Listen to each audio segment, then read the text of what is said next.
Sur ce podcast, je te propose un truc. Tant que je suis dans tes oreilles, tu fais quelque chose de bien pour toi. Tu peux ranger ta chambre ou ton appart, et si t'es pas chez toi, tu peux te redresser. Ça va te faire du bien. Vas-y, redresse-toi. T'inquiète, c'est pas bizarre, personne ne sait que je te parle. Je m'appelle Elio, c'est moi ton hôte, et je te souhaite un excellent épisode. Oh, ça va être super. Bon mec.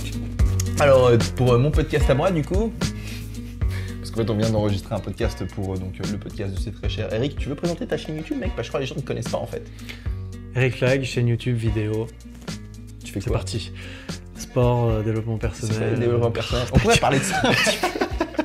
On vient de parler du développement personnel pendant 1 heure sur un podcast qui est disponible sur sa chaîne de podcast à lui, sur toutes ses plateformes audio, les liens sont dans la description. Donc, si vous avez envie de regarder l'autre épisode avant ou après, ça change rien en fait. C'est pareil, c'est indépendant, c'est juste nous deux qui parlons. Voilà. Un petit peu comme on va le faire là, si j'ai bien compris. Exact, mec. Aujourd'hui, j'ai envie qu'on parle de nos vacances. Ouais. J'ai envie qu'on parle des premières vacances qu'on a fait ensemble, des deuxièmes vacances qu'on a fait ensemble, des troisièmes, quatrièmes, enfin les différentes vacances qu'on a fait, qu'on se remémore un peu des souvenirs, des dynamiques qu'il y avait en termes de travail, d'amitié, des rencontres qu'on a faites, tout ça.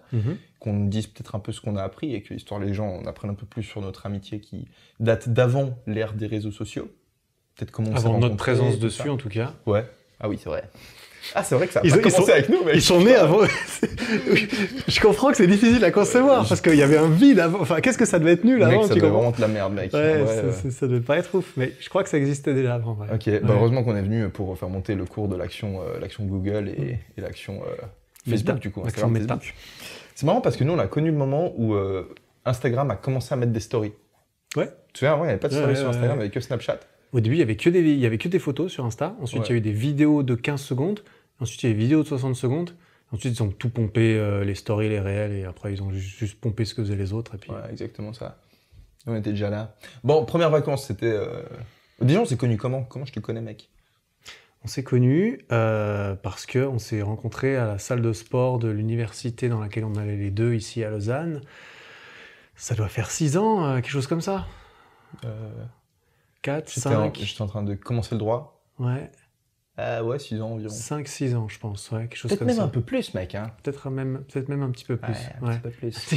C'était peut-être toi, t'as des potes à toi qui me connaissaient moi et qui t'avaient parlé de moi avant que tu me connaisses? Ou c'est un faux souvenir que j'ai? Non, c'est qu'une fois que je t'ai connu, que j'ai parlé de toi, ils m'ont dit « Ah mais oui, lui je le connais parce qu'il faisait des vidéos Ok, mais de ma Avant. première chaîne. Parce que moi, de ta j'avais- première chaîne. Ok. Ouais, c'est ça. Du coup, on s'est connus à la salle.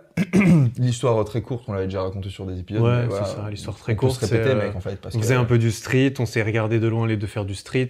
Lui, il est venu me parler parce que Elio, c'est celui qui va parler vers les autres et qui va parler aux autres et moi un petit peu moins. Il est venu me parler, il m'a dit hey, j'ai vu que tu faisais des drapeaux. Et moi, je lui ai dit ouais, t'es plutôt fort en muscle-up aussi. Et là, on est tombé amoureux. Après, Et là, on a commencé à devenir potes, on s'est entraînés ensemble. Et puis, on a commencé à parler de bail de YouTube. Et ensuite, on a lancé un peu des chaînes en même temps. Avant de lancer YouTube, on a lancé Instagram. C'est vrai, Parce que toi, tu terminais ton master en finance, tu étais en train d'écrire le mémoire. c'est ça. Moi, je commençais Oui, le c'est bachelor vrai. en droit. Mhm. Et tu avais fait ton master, ton mémoire de master, tu le faisais sur... Sur une agence de marketing que je lançais, moi, où j'allais trouver des clients pour m'occuper de leurs réseaux sociaux, pour leur faire gagner plus d'argent. Et je montais ce truc et j'avais fait mon mémoire là-dessus. Et je me souviens que c'était à ce moment-là où je passais beaucoup de temps à la bibliothèque pour écrire mon mémoire et on était les deux ensemble aussi là-bas. Mhm. Toi, tu révisais aussi là-bas.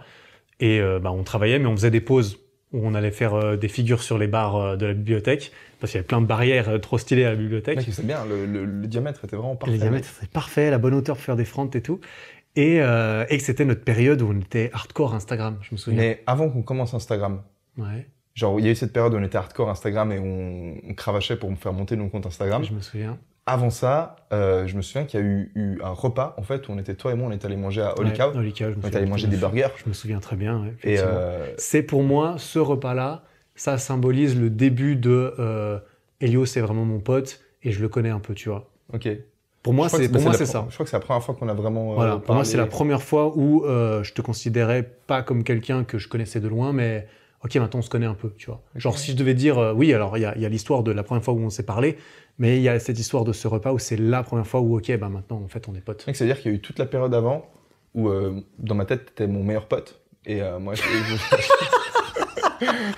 Et pas, ce serait pas. En fait, T'imagines? ouais, moi, je disais tout. C'était genre mon meilleur pote. Et lui, c'est un mec que j'ai vu. Je sais comment il s'appelle tout juste, mais Du coup, ce repas-là, en fait, ouais, c'est marrant parce que c'est là où on a vraiment cliqué sur le fait qu'on voyait les choses de la même manière sur plusieurs points. Mais toi, tu avais la connaissance des réseaux sociaux que moi, j'avais pas, ou en tout cas, j'avais une connaissance différente. Toi, tu avais de l'expérience. Moi, j'avais de la connaissance théorique, en fait, un peu. Ouais. Et toi, tu avais de l'expérience pratique de, bah, t'avais eu ta notoriété très grande d'ailleurs pour l'époque encore plus de quand tu étais plus jeune. Et moi, j'avais vu ça. Et moi, c'était justement le moment où je commençais à creuser là-dedans, le marketing digital. Je me disais, ah ouais, c'est incroyable, les réseaux sociaux. On peut monter des pages, on peut gagner sa vie comme ça. Et je rencontre ce mec. Et ce mec, il a une page YouTube, une page Facebook. Il a genre 70 000 personnes dessus. Et je lui dis, mais mec, c'est incroyable, tu as une page Facebook avec 70 000 personnes. Il y a des gens, ils gagnent leur vie avec 10 fois moins que ça, tu vois. Tu fais quoi avec? Tu monétises ou autre? Et moi, je faisais, je fais rien en fait. Surtout, j'ai un compte YouTube avec genre 475 000 abonnés, un truc comme ça. Non. Bref, on Ton mère Thérèse PGM. Un truc dans le genre, tu vois. Et en fait, je faisais 0 avec ça. Enfin, genre, à son apogée, ça avait fait genre 2-3 000. Mais je faisais ça, en fait, je voyais pas l'aspect marketing, tu vois. Moi, j'avais juste fait ça parce que je partageais ces vidéos et c'était marrant. Et moi, c'était tout l'inverse. J'ai commencé par me renseigner sur l'aspect marketing et j'étais là à me dire, ah oui, tu peux sûrement faire plein de trucs avec. Mais moi-même, j'avais jamais rien fait, tu vois. Ouais. Dans le sens où j'étais là, ah oui, moi j'ai lu des trucs comme quoi on peut gagner sa vie comme ça. Mais c'est pas pour autant que j'aurais pu te dire, ah, t'inquiète pas, mon pote, on va devenir riche. Mais je voyais quand même le potentiel parce que bah, l'épreuve était là et c'était vraiment le moment où, bah, il y a 5-6 ans, c'était un petit peu moins populaire qu'aujourd'hui de gagner sa vie en créant du contenu, mais c'était déjà bien parti. Ouais. Et donc, on connecte pendant ce repas-là. Toi, tu me parles, je me souviens, on avait parlé d'Instagram. On avait parlé de beaucoup de choses, ouais. Ouais, on avait parlé de meufs aussi, mais bon, ça entre moins dans, moins dans la discussion, ça fait rare. Est-ce qu'on peut parler de ça? Non, ok, on parle pas de ça. On va pas parler de ça. Mais bref, du coup, on a parlé de meufs. On a parlé de meufs. Et on a parlé d'Instagram, mais surtout d'Instagram. En réalité, on n'a pas beaucoup parlé de meufs. Bref, on a parlé d'Instagram et de là, on a commencé à devenir potes. Apparemment, selon lui, moi, dans ma tête, c'était depuis un moment, en fait, mais... C'est à ce moment-là qu'on est devenu potes. Enfin, que lui, c'est devenu mon pote. Putain, c'était Mais on commençait à s'entraîner une tonne de temps ensemble, jusqu'au moment... Et puis, on avait ses comptes Instagram. Donc, toi, t'as créé ton compte Instagram, moi, j'avais le mien. Et les deux, on créait du contenu sur Insta. Et moi, parallèlement à Instagram, j'avais aussi ouvert une nouvelle chaîne YouTube sur laquelle j'avais commencé à faire des vidéos sur un peu le street workout, le développement perso, tout ça. Et pendant, je me souviens, il y a toute une période où moi, je te disais, mec, faut que tu fasses des vidéos YouTube. Tu te souviens de cette période, mec? Et bah, c'était un truc qui était moi, je me chauffais aussi et je voulais en apprendre plus parce que toi, t'avais de l'expérience là-dessus. C'est vrai que moi, j'étais à l'aise avec la plateforme vu que depuis longtemps, j'en faisais. Et mec, ça, c'est un truc que j'en parlais avec Max, un mec que du coup, on a rencontré au Mexique. Donc, on arrivera sur le Mexique et sur un peu les trucs qu'on a vécu au Mexique. Mais mec, la différence de niveau entre ta première vidéo YouTube et la dernière, moi, c'est un truc qui m'a toujours complètement bluffé parce que la façon dont tu as gagné de l'aisance face à la caméra, elle est genre juste gravée dans la roche. Tu vois, n'importe qui peut aller sur ta chaîne YouTube, voir la première vidéo. Mais c'est le cas pour tout le monde, mine de rien, généralement. Ouais, je sais, mais quelque part, moi, j'aurais tendance à dire, tu vois, aujourd'hui, un mec qui veut se lancer sur YouTube, je vais lui dire, ok, mec, si t'as pas un certain degré d'extraversion, je te recommanderais pas parce que joue plutôt sur tes forces, tu vois. Genre, si t'es fort avec les chiffres, va pas faire de la peinture, tu vois. Genre, part plutôt dans un truc... Et c'est vrai que toi, moi, a priori, je te voyais plutôt comme quelqu'un qui était avec un esprit très mathématique, très consciencieux, très calculateur, mais pas à faire du spectacle sur YouTube, tu vois. Et pourtant, tu as réussi à développer cette fibre qui était pas forcément, genre, a priori, genre, hyper évidente chez toi, et tu l'as développé de ouf, mec. Ce que je trouve génial avec les vidéos YouTube, c'est que même quand tu es introverti, en quelque sorte, t'es pas en train de t'adresser à des dizaines de milliers de personnes. Tu peux être... Et j'ai l'impression quand même que le métier, on dira de youtubeur, c'est un métier assez solitaire pour la plupart des gens, où souvent tu es tout seul en fait à faire tes trucs dans ta chambre, ton montage. Et donc si tu as envie de rester, tu as des concepts de chaîne YouTube, ils filment jamais en dehors de leur chambre, tu vois. Donc si tu as envie de juste être tout seul dans ta chambre, et oui, tu parles à une caméra, mais c'est un objet inanimé, et puis derrière le montage, c'était rassurant, tu vois. Jamais j'aurais fait ça en live, jamais de ma vie. Tout comme là, je fais des vidéos, il y a beaucoup de gens qui les regardent.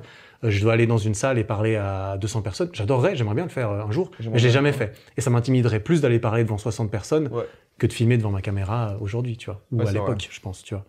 Mec, tu remets en question toute ma théorie. Mais ok, d'accord, super. Non, mais je trouve ça justement intéressant dans les deux sens, tu vois. Ouais, moi aussi, mec. Et je trouve intéressant que tu remettes les choses en question de ce que tu dis, mec, parce que... Non, mais au final, c'est vrai, parce que pas nécessairement besoin d'être peut-être extroverti, peut-être plus besoin de gérer l'acting. Et au final, l'acting, c'est incarner un rôle, en fait, incarner un personnage et faire ressortir genre une partie de toi. Donc au final, c'est plus... Je sais pas si c'est de l'extraversion. Bref, on s'en branle en fait, c'est même pas le sujet. Du coup, on lançait ces trucs Instagram, ces trucs YouTube petit à petit, et on a fait notre première vacances ensemble à Budapest. C'est ça, hein. Ouais.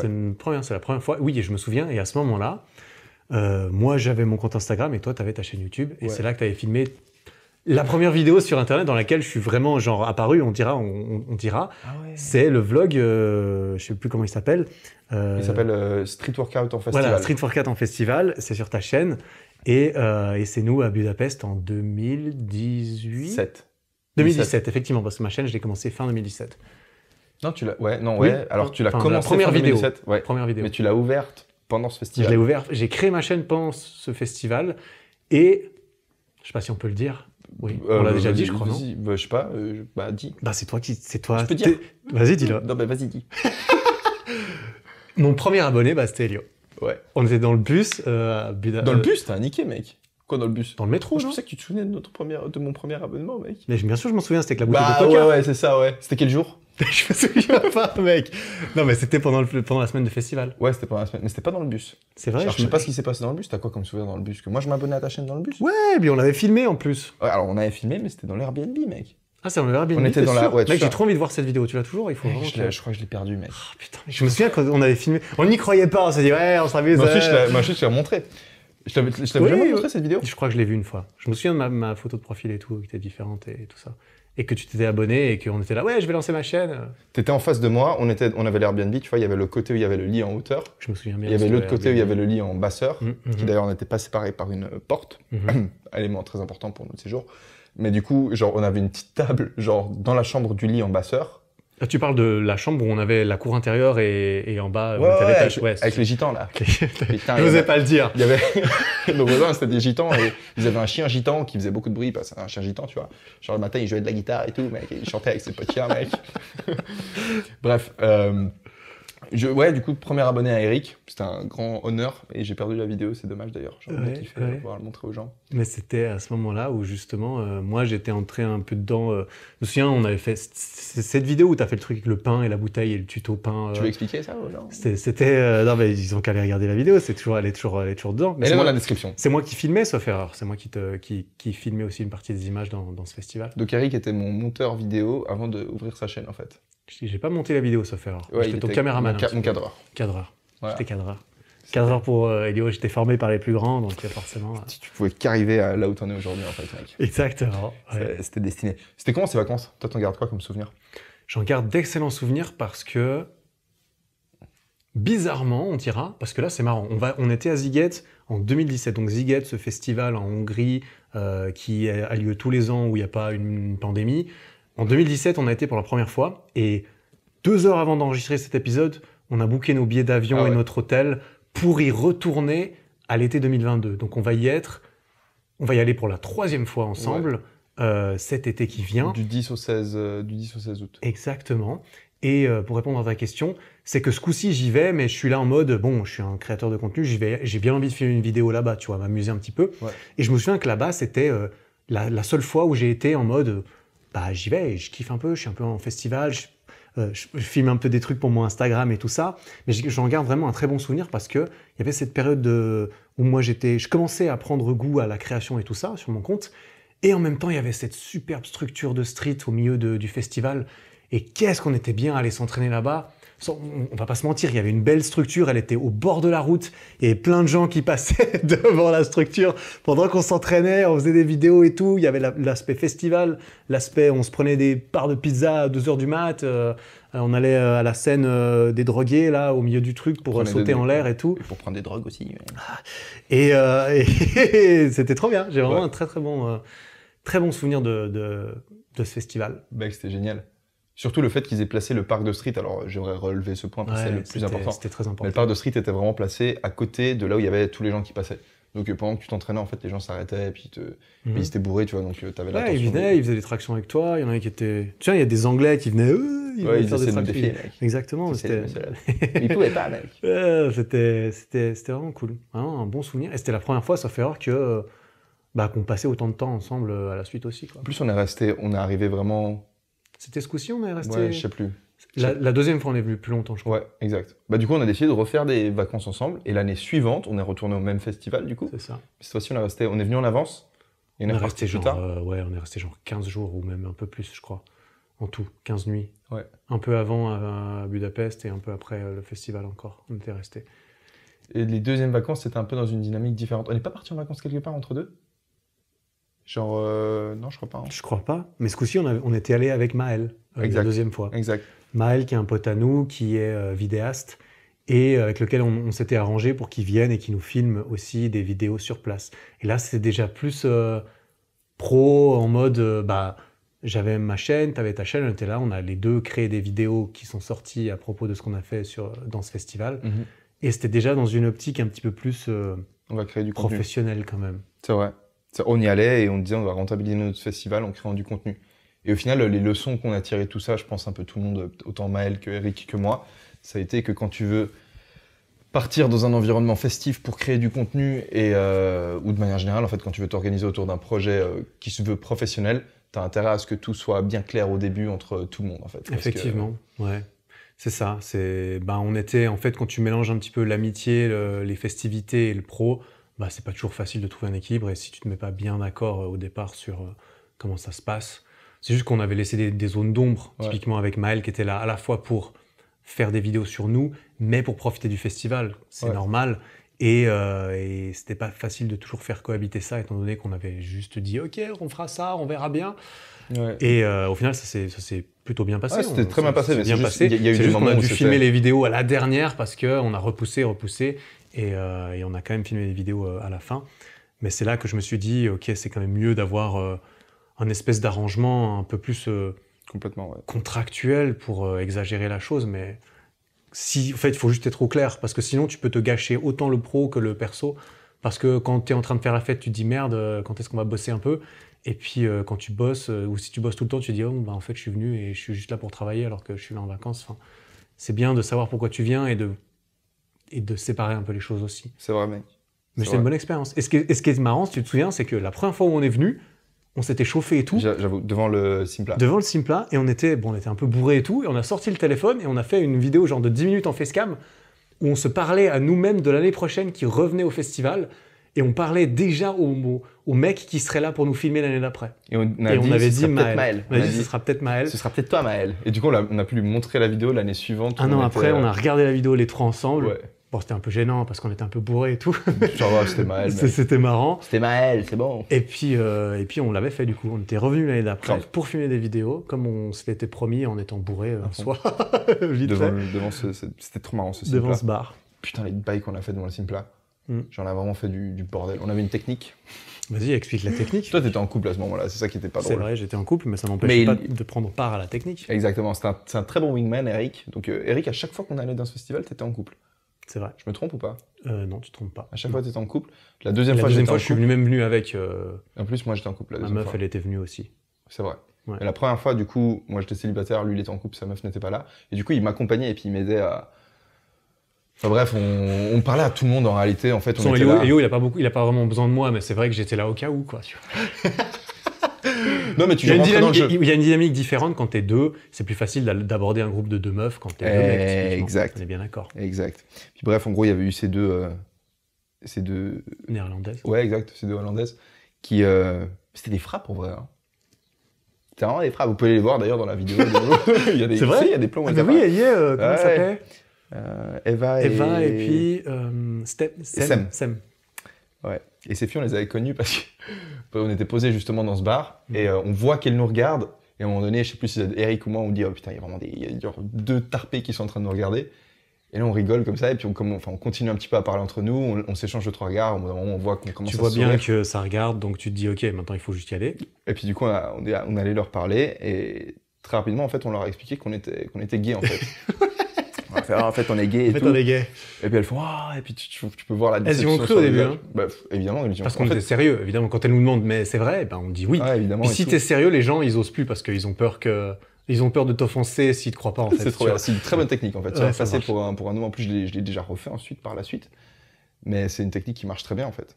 Et Et on a joué le jeu un petit moment quand même. Hein, je me ouais, et souviens. on a même expliqué qu'on avait fait du strip On était Oui, pas, c'est vrai. je sais plus si on a dit qu'on était Des encore Chip and Dale, ex-stripper ou je sais plus quoi. Ouais, voilà. On a Ouais, je me raconté un souviens truc plus de comme tous ça. les détails de l'histoire, mais... Et on continue à parler. Ensuite, moi, je commence à parler avec une meuf. Eric commence à parler avec l'autre. Et à un moment donné, elle dit, mais vraiment, vous êtes gay et tout. Elle revient sur le sujet. Ouais, genre, pourquoi t'es en train de me toucher si t'es gay et tout?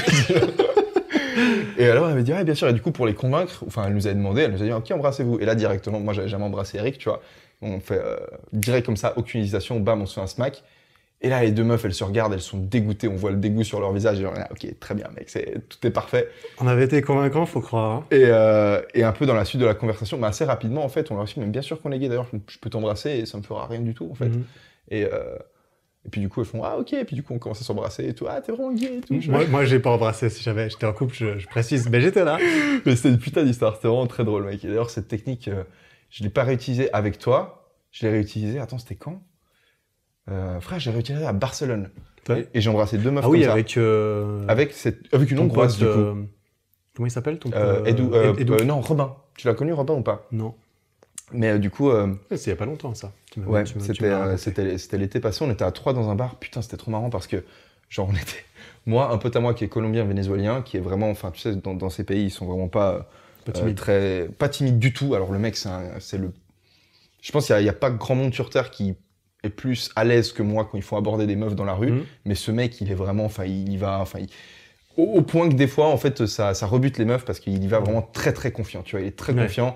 Il a fait du rap, il a fait de la musique, il produisait de la musique, il a vraiment cet esprit très, je sais pas, très macho, tu sais, il est vraiment hyper masculin, il a des tatouages sur la gueule, enfin il ressemble, je sais plus si j'ai une photo avec lui peut-être sur mon Insta privé, mais pas sur mon public. Il a vraiment beaucoup de style, beaucoup de charisme, ce mec. Et bref, j'étais avec lui, un autre pote à moi qui s'appelle Robin, un super pote de Marseille qui faisait ses études à Barcelone. Et pareil, on était avec un groupe enfin, moi j'étais allé pisser, au bout d'un moment, quand je reviens des toilettes, je vois que mes deux potes sont en train de parler à un groupe de 3 meufs. Et je vois le Colombien vénézuélien, celui avec les tatouages et les dreadlocks, qui est en train de parler à une fille, et mon pote de Marseille est en train de parler avec les deux, et je les vois, elles ont pas l'air très intéressées. Quand j'arrive, je les salue, elles avaient clairement l'air saoulées. Mais on rentre ensuite dans un petit jeu à essayer je sais plus ce que c'était, je crois que elle avait un prénom, elle s'appelait Francesca, si tu veux, et puis elle avait un prénom très... En fait, elle parlait pas espagnol, et je lui demande tu viens d'où, et puis elle me fait un truc du style devine, et j'essaie de deviner sa nationalité. Bref, au bout d'un moment, même game, tu vois, genre, elles disent, ah, votre pote, il a l'air chaud, parce que notre Colombien vénézuélien, il est en train de tu sais, quand il parlait à la meuf, il l'a touché en même temps et tout. Elle fait, ah, votre pote, il est vraiment chaud. Elle fait, ouais, t'inquiète pas, avec nous, tu risques rien, on est bien dep, tu vois. Genre.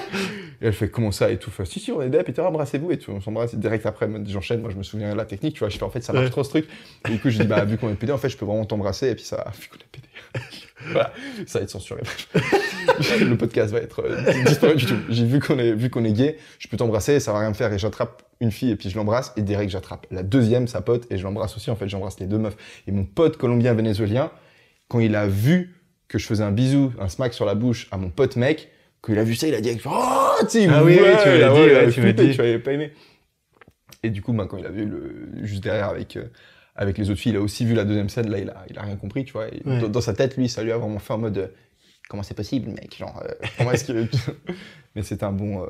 Je l'ai découvert avec toi, ces techniques. Bonne technique. Ça, c'est une des... Faut un pote, qu'il faut être un pote, et qu'au moment où il faut vous embrasser, voilà, il faut y aller, hein, après. Faut pas le faire à moitié, sinon...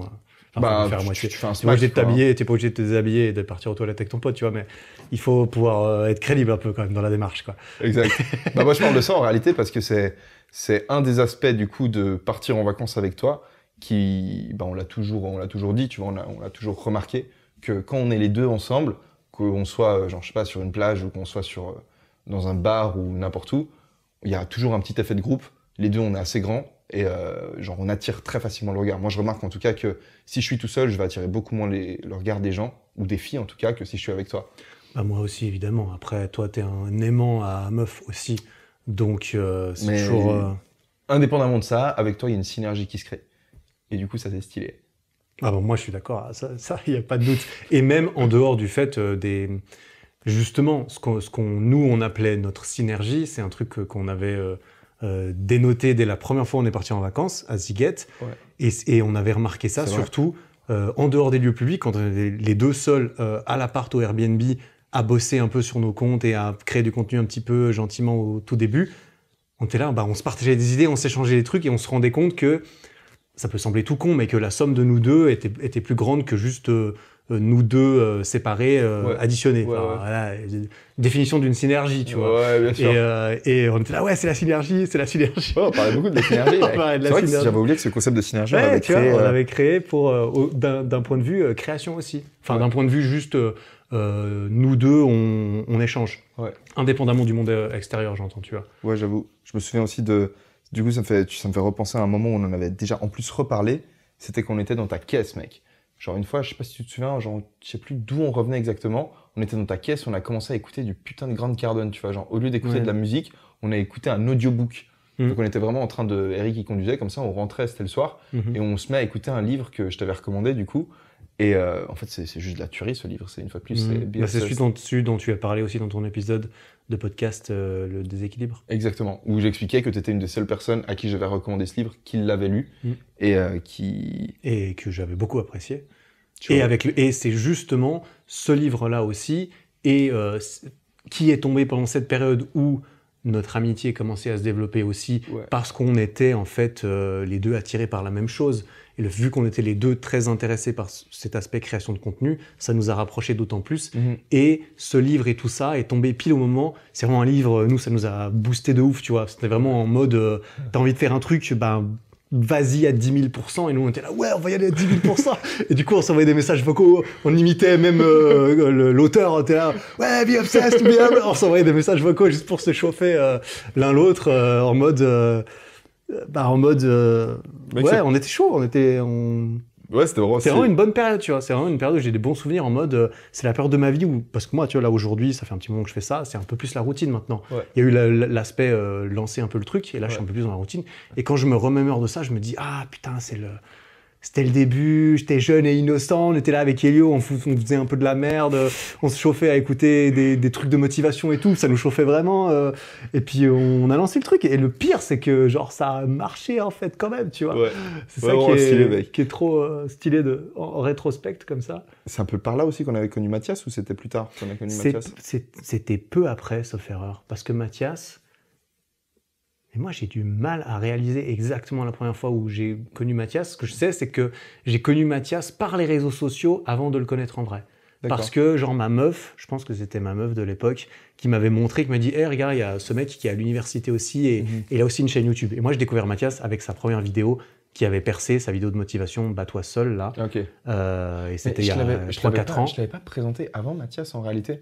Moi, je me souviens une fois qu'on s'entraînait au parc de street, celui de l'UNIL, et il était venu, et on avait discuté un peu création de contenu, tout ça. C'est tout à fait possible, ça Et me je- dit quelque Et chose. je crois que je sais pas s'il Oui. m'avait demandé des conseils ou autre sur la chaîne YouTube. Parce que lui, il te connaissait de Merta d'APGM aussi. Ouais, Vous vous connaissiez de l'époque de Call of, quand vous jouiez tous les deux et tout. exact. Ça me dit quelque chose, je suis quasiment sûr. Et c'est peut-être à ce moment-là, je me souviens du jour où je suis allé sur son compte, il avait genre 6000 abonnés, il avait des photos de lui, beau gosse, surfeur et tout. Je me suis dit, ok, je le follow, tu vois. Je me souviens d'avoir suivi Mathias sur Insta, parce que je dis, ah ouais, il est cool, et en plus, il fait des vidéos et tout. Et je crois que c'était après cette rencontre où on s'était parlé en vrai pour la première fois, tu vois, Ouais. avec Mathias. Et ça a bien accroché, lui aussi, derrière, C'est trop marrant, à part ça qu'on a un peu genre créé un peu ce groupe, enfin quelque part parce qu'on se connaissait les trois avant de devenir plus gros sur YouTube. Mec, c'est là que tu vois la puissance du gens avec qui du tu réseau. t'entoures. Ouais, exactement, la puissance des gens autour de toi. Et c'est à la fois une chance, et à la fois une chance qui se provoque, je pense, que de chercher les gens autour de toi qui qui sont intéressés par les mêmes choses, et ensuite de juste se pousser, s'entraider les uns les autres, s'envoyer des idées, se les renvoyer, surtout dans un domaine créatif comme le nôtre. C'est tellement cool d'avoir la vie de ta mère, c'est cool, la vie de ton meilleur pote, c'est cool, et la vie de quelqu'un qui fait la même chose dans le même but, c'est très très cool aussi. Ouais. Et ça peut vraiment enfin moi j'ai vraiment senti un boost et un élan de ouf du fait de pas me sentir tout seul non plus dans ce truc complètement inconnu où j'avais genre zéro expérience, je savais même pas ce que je faisais au début, et d'avoir des gens qui faisaient la même chose, qui avaient déjà fait cela, c'est évident, j'ai envie de dire, mais c'est important de le relever parce que moi je sais que ça a joué un rôle là-dedans.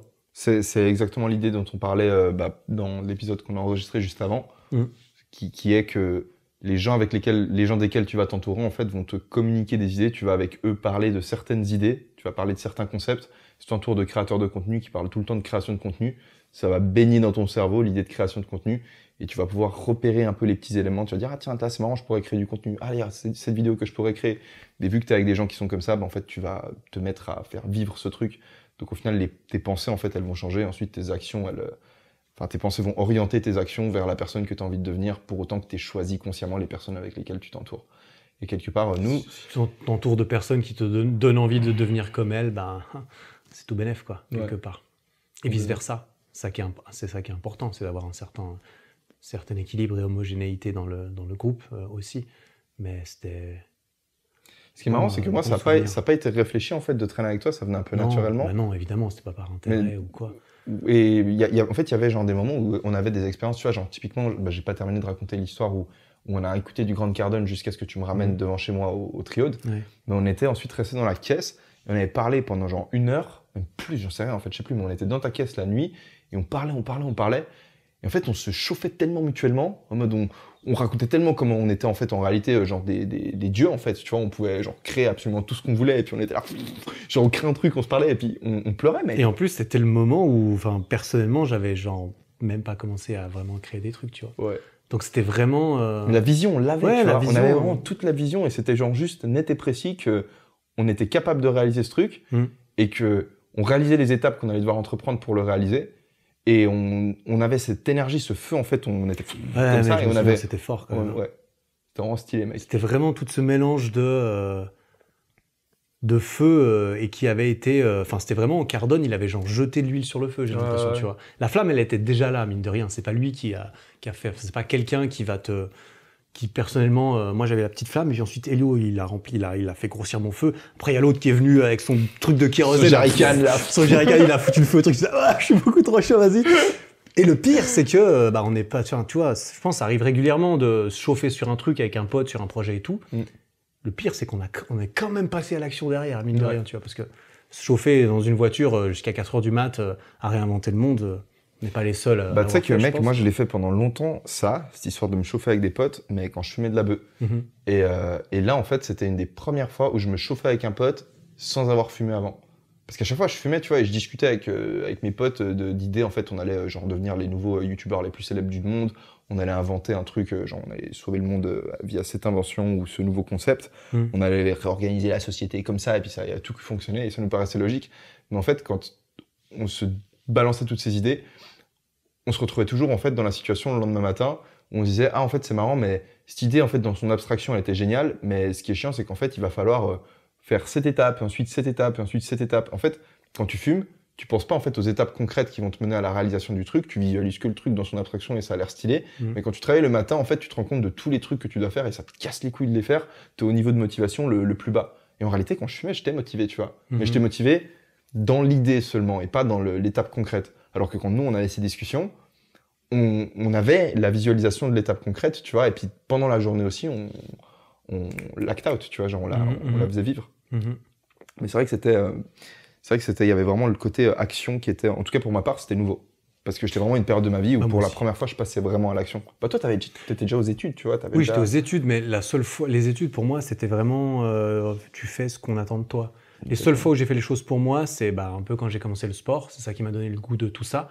Et c'est à la fin de mes études, à 27 ans, que je me suis dit, tiens, mais je vais peut-être essayer de faire autre chose que j'ai envie de faire moi et de m'en donner les moyens. Et c'est grâce à la confiance que j'avais eue dans le sport que je me suis dit, en fait, c'est possible.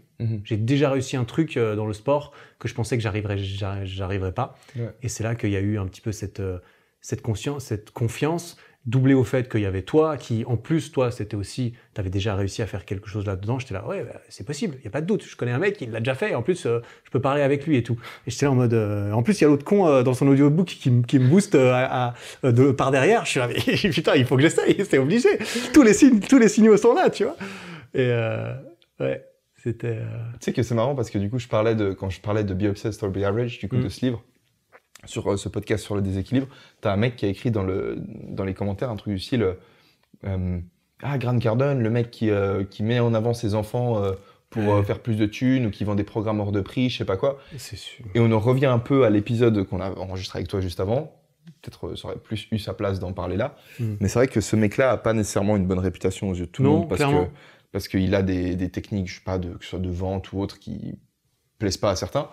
Mais en tout cas, dans ce livre, pour moi, il y avait que du positif, en réalité. Tu vois, c'est pas parce que quelqu'un, sur un aspect de sa vie, fait des trucs que t'es pas d'accord avec lui, qu'il y a tout qui est à jeter. Et en tout cas, ce livre, il y avait que du bon à prendre, parce qu'en réalité, le livre est 100% éthique. En gros, le livre te dit juste, mec, tu veux faire quelque chose, en fait, défonce-toi à 200%, fais-le, et puis c'est trop stylé, c'est limite une obligation pour toi d'exploiter ton potentiel, en fait. Ce truc que tu sens que tu peux faire, faut que tu fonces et que tu le fasses. C'est ça. Il y a une partie là-dessus, il y a une partie un peu plus orientée, parce que moi, je l'ai réécouté genre 4 ans après, et j'ai eu ce feels un petit peu que j'ai eu dans les premiers chapitres. Et c'est vrai qu'au milieu, il y a d'autres chapitres qui sont un peu plus sur la vente, sur créer une équipe, etc.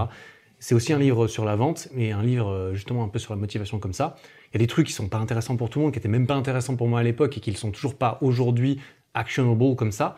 Mais plus que, on s'en bat, je m'en fous de qui était le mec. C'est vraiment, il y a ce mec que je connaissais pas, qui m'a chauffé à ce moment-là et qui m'a dit à la fin, t'as envie d'être obsédé par un truc, peu importe ce que les gens ils en pensent, ben moi je te donne la permission de le faire, mec. Je me suis dit, incroyable, personne m'avait jamais donné la permission d'être obsédé par mon truc et de me dire qu'en fait c'était pas grave. Même si genre tous ceux autour de moi ils allaient me dire, mais en fait c'est pas bien, genre il faut être équilibré et c'est pas bien, être obsédé c'est mauvais. Ouais. Et lui il m'a dit, mais non en fait être obsédé c'est bien et moi je te laisse la permission. Moi j'étais obsédé et il le dit lui-même, ce livre est écrit par un obsédé et tu dois le donner que il y a plein de gens qui vont pas le comprendre ou pas, qui ça va pas toucher. C'est pour ça que c'est un livre qui est cool à propager parce que moi il m'a créé un vrai déclic. Ouais. Et d'un autre côté je comprendrais très bien que quelqu'un se dise, ah ouais, j'aime pas le mec, c'est trop extrême, ça me parle pas et il y a pas de souci. C'est juste que nous, j'ai l'impression que ça nous avait c'est trop marrant que tu reviennes sur le truc, sur cette histoire de permission, parce que moi c'est réellement aussi le moment où je suis parti de chez mes parents. Parce qu'avant j'avais fait une année avant de commencer le droit et d'arrêter à fumer. En fait tout est arrivé un peu en même temps. En fait, genre avant d'écouter ce livre, donc Be Obsessed or Be Average, j'avais commencé à écouter un peu du David Laroche et du Franck Nicolas. Je sais pas si tu connais Franck Nicolas. Tu m'avais beaucoup parlé de Franck Nicolas à ce moment-là. C'était lui qui t'avait chauffé à te lever à 5h du mat et tout. Sauf erreur. Exactement. C'est ce que tu m'avais dit. Exactement, mec. Et ça a été une période de ma vie en fait où j'ai senti qu'il fallait vraiment que je parte de chez mes parents, parce que je commençais à avoir ce nouveau discours de développement personnel en mode putain, tu peux faire des trucs en réalité, tu peux genre travailler plus sur toi et puis en fait développer et construire ta vie. Et en fait, chez mes parents, j'associais beaucoup ça. Alors très certainement, j'associe en fait l'environnement familial à un tas de mauvaises habitudes que j'avais prises, notamment avec la drogue, avec la weed. J'avais un entourage aussi autour avec des amis qui étaient des très bons amis, tu vois, des personnes que je continue à avoir aujourd'hui, mais qui, à ce moment-là de ma vie, en fait, je sentais qu'elles m'apportaient pas ce dont j'avais besoin. Moi, j'avais besoin de quelque chose j'avais besoin de changer en fait. Je détestais ma vie, tu vois, j'avais besoin d'avoir un truc qui change. Mais aussi vis-à-vis de mes parents, ils avaient pas ce discours de tu peux être obsédé et tu peux te lancer à 200% dans un truc. Ils avaient le discours. La plupart des parents, j'ai l'impression, n'auront pas ce discours avec leurs enfants parce que c'est pas un discours qui est très protecteur, je pense, en règle générale. Ouais. T'as plutôt envie que tes enfants soient bien à l'abri, etc. Faut surtout pas trop sortir de... C'est le problème, tu vois, c'est que c'est un peu, ça revient un peu sur un truc dont Peterson parle, je crois, dans son premier livre, dans son deuxième livre, donc 12 règles pour une vie. C'est une histoire du style, tes enfants, est-ce que tu veux qu'ils soient à l'abri, protégés, ou tu veux qu'ils soient compétents? Et si tu veux que tes enfants développent de la compétence qui va leur permettre... Parce que tu vois, si tu les protèges, en fait, tu es obligé de les protéger pendant tout le long de leur vie, tu vois. Parce que tes enfants, si tu les protèges, ils vont jamais grandir, ils vont jamais devenir plus forts. Et un jour, en fait, ils vont juste se faire... c'est l'histoire de... Comment elle s'appelle, cette meuf qui se fait piquer par une file électrique? C'est Blanche-Neige. Non, c'est... le conte de fées, tu dis? Ouais, Cendrillon. Qui touche, qui touche le truc maudit, là, et qui s'endort, et ensuite elle va dans un château. C'est Cendrillon ou... Non, pas... La Belle au Bois dormant. Blanche-Neige, c'est pas... Non, c'est la Belle au Bois dormant. C'est la Belle au Bois dormant. En gros, tu vois, c'est les parents, ils la surprotègent parce qu'ils apprennent que un jour, elle va, je sais pas, se faire attaquer par un truc. Donc, ils la mettent dans une chambre où elle est protégée. Et puis, un jour, elle se fait piquer par ce putain un petit aiguillon, et puis elle s'endort. Parce qu'elle s'endort parce qu'en fait, elle est conne, tu vois, elle est pas... Exact. Bref, c'est la même histoire, tu vois. Genre, tes enfants, si tu les protèges. Et moi, j'ai l'impression que... Je sais pas si mes parents, ils me protégeaient. J'imagine que ce type d'éducation, il aurait très bien convenu peut-être à d'autres enfants, mais moi, j'avais besoin de plus, tu vois. Genre, j'avais peut-être plus d'énergie, j'avais besoin de plus être exposé à des trucs nouveaux, à des trucs hardcore, tu vois. Genre, j'ai besoin d'expérimenter des trucs plus extrêmes. Genre, travailler un maximum, développer un physique, genre, qui va vraiment au-delà de ce que les gens normaux ont, en termes de compétences et peut-être même d'aspect. Et ça, j'ai l'impression que je pouvais pas le faire chez mes parents. Que ça me freinait leur énergie, tu vois, elle me freinait, ça me motivait pas, je me sentais pas inspiré dans l'environnement familial. Donc quand je suis parti, il y a vraiment eu tout ce tas de changements. Très belle période en tout cas, mec. Très très belle période. C'est vrai qu'il y a... Moi, je reçois des fois des messages de personnes qui me disent en fait, comment gérer... Enfin, c'est peut-être un peu hors sujet, mais tu vois, c'est vrai que moi, j'ai pas eu ça. Je me suis pas senti...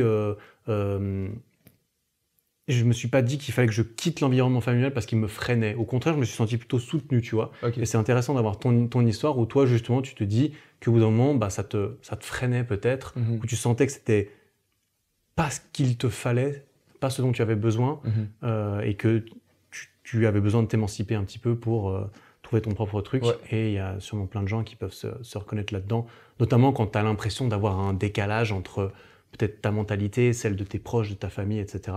Ça veut pas dire que tu vas couper les ponts et plus jamais les voir, tu vois, mais qu'il faut pas hésiter à aller voir un petit peu peut-être aussi ce qui se passe dehors, trouver d'autres personnes qui pourront prendre le relais dans une part de ton éducation, peut-être, ne serait-ce que toi-même, tu vois, toi-même voler de tes propres ailes. Et puis, comme toi, tu l'as fait, tu as pris ton appartement d'étudiant, c'est toi qui devais faire ton ménage, ta lessive et tout le bordel, t'occuper de ta vie, de tes cours, de ton sport, de trouver tout ça. Et c'est là que tu t'es dit, sauf erreur aussi, que tu avais moins de place pour d'autres choses, comme continuer de fumer avec tes potes le soir, quoi. Je faisais déjà... En fait, j'habitais déjà seul, mais chez mes parents, tu vois. Ah oui, parce que t'habitais à la cave. Exact, j'avais depuis 2 ans un studio où je vivais déjà en autonome, tu vois. Mais j'avais quand même... T'étais quand même dans ce cocon. J'étais quand même chez eux, tu vois. C'était quand même leur maison et genre c'était mes voisins directs et je vivais plus sous leur influence quelque part, tu vois. Et j'avais besoin un peu de... Peut-être aussi c'était beaucoup dans ma tête, tu vois. C'était vraiment aussi le fait d'être parti de chez eux qui m'a vraiment fait me dire ok, maintenant c'est un nouveau départ, tu vois. Beaucoup de gens quand ils déménagent, quand ils vont dans des nouveaux environnements, ils peuvent se reconstruire. Typiquement dans ce livre Atomic Habits que tu m'as conseillé, que tu m'as conseillé de lire, qui est exceptionnel en vrai, c'est un putain de livre, qui explique qu'à chaque fois que quand t'es dans un environnement, tu vas vraiment associer des lieux, par exemple le canapé à la discussion, ou j'en sais rien, la machine à café à boire un café le matin, et tu vas sans t'en rendre compte en fait adopter un tas de comportements qui vont composer une grosse partie de ta journée, et tu vas juste les faire en mode pilote automatique, tu vois, que tu mettes du sucre ou non dans ton café le matin, tu t'en rends pas consciemment compte que tu le fais, pourtant genre sur une période de 5 ans, ça va avoir un impact dramatique sur ta vie. Et en fait, quand tu changes d'environnement, quand tu déménages, quand tu arrives dans un nouvel environnement, en fait, tu as la possibilité de devenir la personne que tu veux. Parce que tu vas pouvoir, dans ce nouvel environnement, en fait, mettre en place des habitudes qui, si de manière consciente, tu te dis, tous les matins, en fait, quand je vais passer devant la porte de ma chambre, je vais foutre un tapis de yoga, tu vois, et je vais faire 10 abdos, des pompes, un peu d'étirement ou je sais pas quoi. Tous les jours, après, quand j'ai fini de manger, par exemple, je vais mettre mon assiette dans l'évier, je vais mettre de l'eau dedans pour que l'eau elle décolle un peu genre les aliments et après je vais me servir un verre d'eau supplémentaire pour être hydraté et ensuite une fois que j'aurai bu le verre d'eau, en fait tu mets en place des nouvelles habitudes et tu deviens une nouvelle personne si tu veux. Tu vois ce que je veux dire, tu peux vraiment décider la personne que tu veux devenir et ça ça m'a très certainement fait beaucoup ça quand j'étais parti. Ce qui est beau avec ça justement, c'est que quand tu changes d'environnement, en fait tu resets beaucoup de tes habitudes, donc c'est libre à toi de décider éventuellement de retomber dans les vieilles peut-être mauvaises habitudes que tu avais, ou de prendre cette opportunité de ok, tout a changé, l'environnement il est nouveau, donc c'est à moi de refaçonner mon environnement. Et comme on l'a dit, il y a autant ton environnement social qui va t'influencer, qui tu vas devenir et qui tu es, que ton environnement physique. Tout simplement, si justement tu as ton tapis de yoga devant ta porte ou tu as un paquet de bonbons sur ton comptoir, c'est des choses qui vont influencer ton comportement de façon plus ou moins directe et sur lequel tu as le contrôle. Mais on a tendance à oublier quand ça fait des années que tu es dans la même routine, notamment quand tu as grandi chez tes parents, dans un environnement qui a été créé pour toi. Tu le subis en fait. Tu le subis, mais sans t'en rendre compte. Ou positivement ou négativement, ça peut être bien, ça peut être moins bien.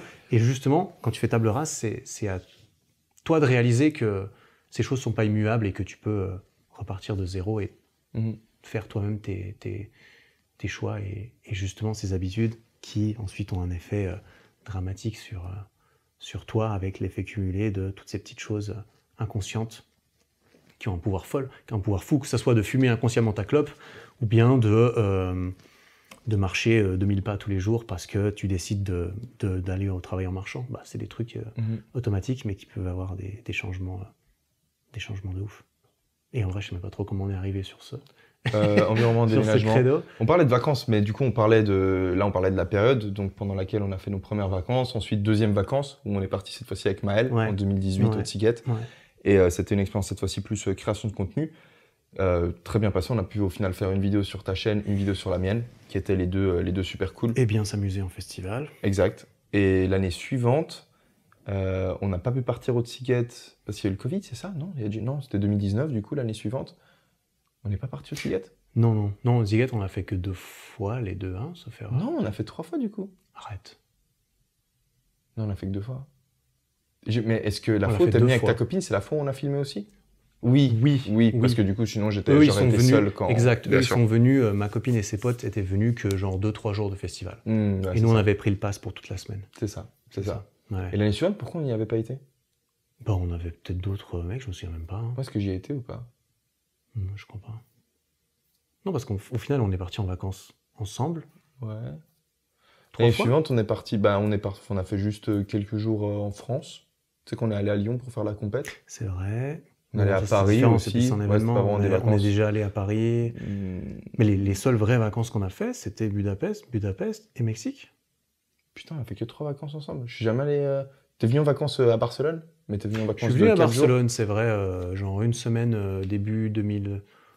Non, c'est quand même. C'était quand même. Alors, on n'habitait pas ensemble. Ah, on est parti en Autriche aussi, mec. On est parti en Autriche. On a fait 2 nuits en Autriche pour aller à Budapest, donc je sais pas si ça compte vraiment. Ça On faisait est partie quand du- même parti en On était en Autriche, Autriche les deux avec Maël, ça c'était la deuxième fois. C'est vrai. Mais oui, ensuite je suis allé à Barcelone, je suis venu te voir à Barcelone début 2021. Ouais. C'est ça, et là j'avais fait une semaine, j'avais mon petit Airbnb, toi aussi, on avait passé beaucoup de temps ensemble. Tout le temps, C'était on cool, allait à nouveau, s'entraîner mec. ensemble, on allait dehors, on avait à nouveau fait. Et là, c'était l'époque là, c'était l'époque où il y avait le podcast, tu vois. C'était nouveau. Ouais. C'est la première fois où on partait quelque part et on était un petit peu plus dans cette dynamique podcast et qu'on avait enregistré, en tout cas, un podcast Ouais, exact. là-bas, voire 2, je me souviens plus. Est-ce que Oui, on- 2. On a Ouais, enregistré j'en 2. sur ma chaîne Un aussi. sur le tien, un sur le mien. Et puis, Ouais. j'avais fait une vidéo, on avait fait 2 vidéos aussi, une sur ta chaîne, une sur la mienne. Et c'est vrai que. Attends, il y a une vidéo sur ma chaîne? Le défi squat. Oh là là, ouais, c'est vrai, Ouais. excuse-moi, mec, On autant avait pour moi. fait, Dans ma tête, j'essaie de visualiser un truc à l'extérieur avec du sable, parce que pour moi, c'est ça Barcelone, tu vois, et j'arrivais plus. C'est C'est vrai. à ce moment-là qu'on l'avait fait. Et c'est vrai que on est un peu parti.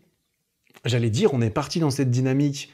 On part en vacances ensemble, on est super potes, mais on en profite pour joindre l'utile et l'agréable et on crée un peu des trucs. Mhm. Sauf que les dernières vacances qu'on a fait, c'est pas du tout ce qui s'est passé, en fait. Alors vas-y, raconte tout ça, parce que... Alors moi, je te décris les dernières vacances qu'on a faites, comment est-ce que je les vois. Mm. Du coup, c'était celle où on est parti au Mexique, du 13 au... Toi, t'es rentré quand? T'es rentré Le 2 27. semaines après? Ouais, Le 27. le 27. 13 au 27 janvier. 2022. Alors, on a réservé... Oh, putain, c'est vraiment fait baiser en vrai, mec. Hein, on réserve Ouais, ce- bon, on a payé. Après, c'était notre faute aussi. On a réservé en gros une chaîne d'hôtels qui s'appelle Selina, qui offre hôtel plus cowork, plus une cuisine commune, plus un bar avec des espaces genre lounge en bas, des tables, Piscine, une piscine, hein. tout ça. Donc en fait, t'as toute une communauté de... En plus, c'était grand, hein, il y avait genre, je crois, ils ont genre 120 chambres, un truc comme ça, c'est vraiment un truc fat. Ouais. Et donc tu peux vraiment profiter de l'aspect communautaire, de rencontrer d'autres gens qui voyagent et travaillent en même temps. Évidemment, il y a des gens qui sont là-bas juste pour voyager, tu vois, mais tu peux rencontrer des digital nomades. Putain, je déteste ce mot. Des nomades ou des télétravailleurs ou des entrepreneurs, Exact. créateurs. Et le truc, c'est que cette entreprise propose un package co-live. Donc en gros, si tu réserves 30 jours ou plus dans un de leurs hôtels, tu peux ensuite, déjà tu as des énormes rabais, genre vraiment des énormes rabais, et surtout tu peux te déplacer d'un hôtel à l'autre. Et ils en ont, par exemple au Mexique, ils en ont 6, 7, et donc tu peux faire 2 semaines dans un, 1 semaine dans l'autre, et terminer ton mois dans le dernier hôtel.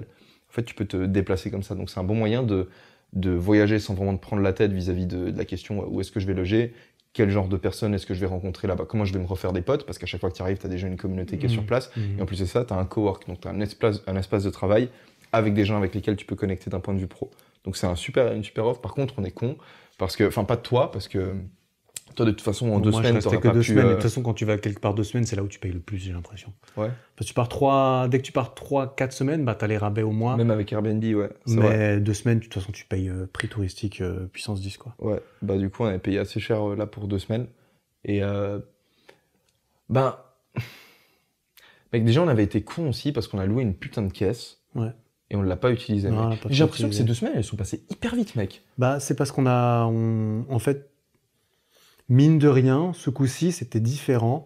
Pourquoi? Parce que moi, je venais 2 semaines et toi, tu venais 3 mois, tu vois. Ouais. Donc déjà, il n'y avait pas la même optique de l'étendue sur laquelle éventuellement on a le temps de faire des choses et de pourquoi on vient, dans le sens.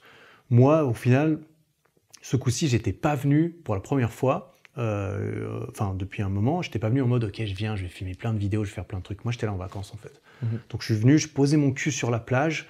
L'après-midi, je bronzais, j'ai filmé peut-être un petit podcast vite fait une fois. Je faisais des stories parce que j'aime bien faire des stories. Et c'est tout. Sinon, je kiffais avec toi, on sortait, on rencontrait des gens là-bas, je discutais avec des gens dans la cuisine commune. Ah tiens, qu'est-ce que tu fais toi? Parce qu'il y a plein de gens super intéressants là-bas. Ouais.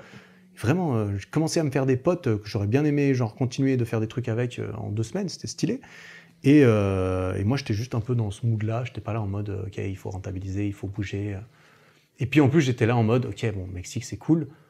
Mais si je veux, je reviens dans 2 mois, tu vois. Et 2 mois après, je suis allé à Bali, donc c'était autre chose. Mais je me dis, ok, si j'ai envie de faire le tour du Mexique et de faire le touriste, ben j'y vais. Mais là, j'étais en mode, ok, juste kiffer ma vie avec Elio, bronzer, me poser, parce que j'étais un peu stressé, me poser sur la plage et rien foutre. T'étais un peu stressé?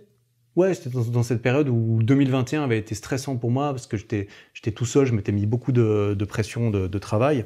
Et c'est début 2022 que j'ai pris mes résolutions de arrêter de me mettre des pieds au cul H24, ça ne sert plus à rien aujourd'hui de me stresser pour travailler plus ou quoi. J'étais là, ok, je me casse et je fais rien, tu vois. Ouais. Et c'est là que j'ai rien fait et c'était cool, ça m'a fait du bien. C'est la première fois depuis 5 ans que j'ai pris 2 semaines de suite où le but c'était pas de produire quelque chose de concret à la fin, tu vois. Frère, t'es vraiment un fou parce que même comme ça, j'ai l'impression que t'as plus produit que moi. Alors que moi, j'étais... J'ai juste fait des stories avec. Alors que moi, j'étais dans la logique inverse, tu vois. Genre, Mais j'étais là aussi. Non, vas-y, continue. Ouais, justement, j'étais... Comment ça t'était? Bref, je continue et puis tu me dis... Mais en gros, moi, je t'avais vu... Enfin, j'étais venu passer 1 semaine en décembre ici chez toi avant de partir, du coup, de partir au Mexique. On part les deux. Ouais. Et on avait parlé un peu, genre, de petite rétrospective sur l'année 2021. Et moi, j'avais vraiment eu cette fin d'année 2021 où, en gros, j'étais... Moi, depuis que j'ai arrêté mes études pour me lancer dans les vidéos, j'ai testé 1 milliard de trucs, essayé d'explorer plein de solutions différentes parce que putain, c'est chaud, tu vois. Genre, je me suis retrouvé, enfin, c'est comme ça que je l'ai vécu, tu vois. Il y en a peut-être qui le vivent mieux que d'autres. Moi, j'ai été drop d'un système où, en gros, tu vois, quand t'es aux études, c'est hyper simple. En fait, tu termines ton année, tu sais que l'année suivante, ben, t'as l'année suivante, et puis l'année d'après, t'as l'année d'après, et ensuite, t'as juste à bien cadré quand même. T'es hyper cadré, tu vois. Et là, tout d'un coup, c'est en mode, ok, Ali, en fait, tu peux faire ce que tu veux littéralement, tu vois. Genre, tu fais des vidéos, mais tu fais des vidéos sur ce que tu veux. Et bref, je me suis cherché du coup d'un point de vue type de contenu. Donc pendant 2 ans, j'ai créé des vidéos sur à peu près tout et n'importe quoi. J'ai essayé de collaborer avec des gens avec une tonne d'erreurs que j'ai commises, une tonne d'erreurs que les gens avec lesquels j'ai bossé qui par manque d'expérience ont également commises.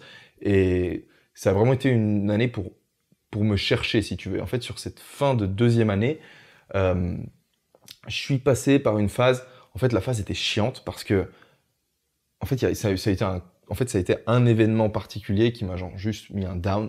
Ça a été cette putain de blessure que je me suis faite au cou. Genre, je me suis blessé au cou pendant l'entraînement street.